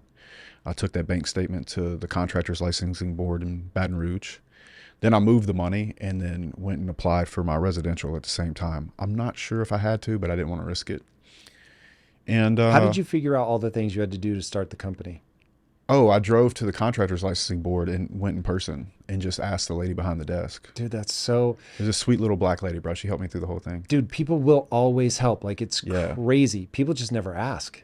They don't ask, man. Like out of a whole year, I might have been the only person that walked in and asked. Mm-hmm. You know? And I think that you super have that power when you're a young man.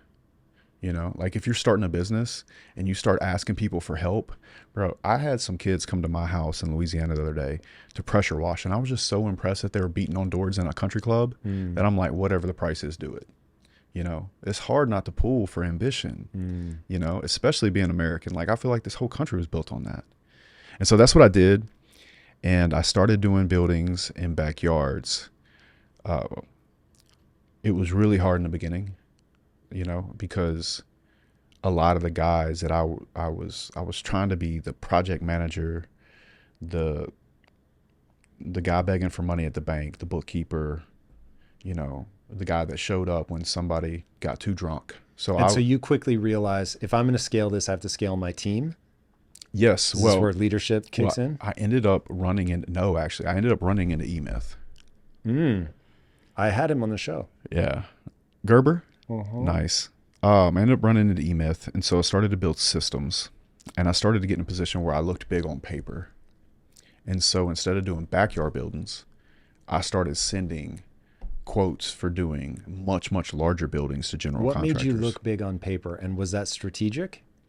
Yeah, so it was strategic because it was really just me and my pickup truck and like 4 or 5 guys who were... So you're like, definitely, okay, on paper, I can make myself look different than this. I can look better on paper.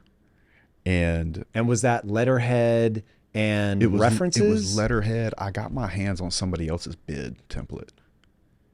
which is like 5-6 pages. Will not do this. You must clean the anchor bolts. I will have 100 foot of circumference around the slab. Like, it just looked really good, right? Their license number was on the bottom, so I just on my MacBook in a Starbucks, right?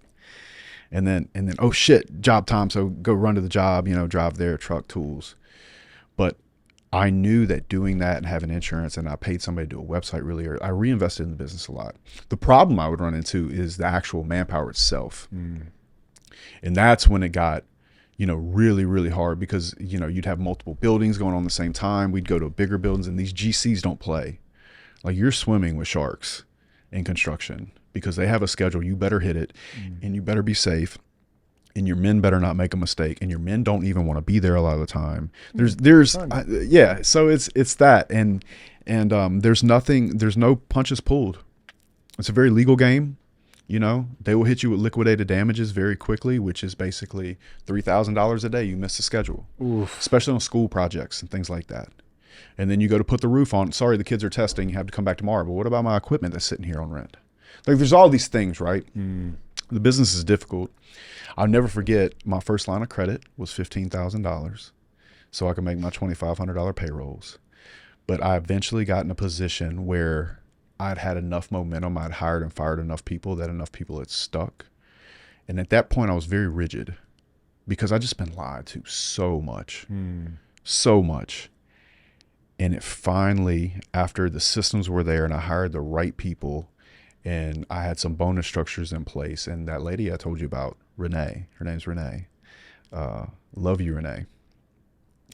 She came in, and it was almost like that exercise you see on YouTube of the two people dancing in the field.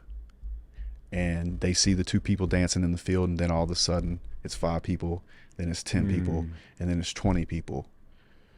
That woman believing in me and getting behind me and helping me. And we set up some really good systems around recruiting. I had already built them, but she helped me get them implemented.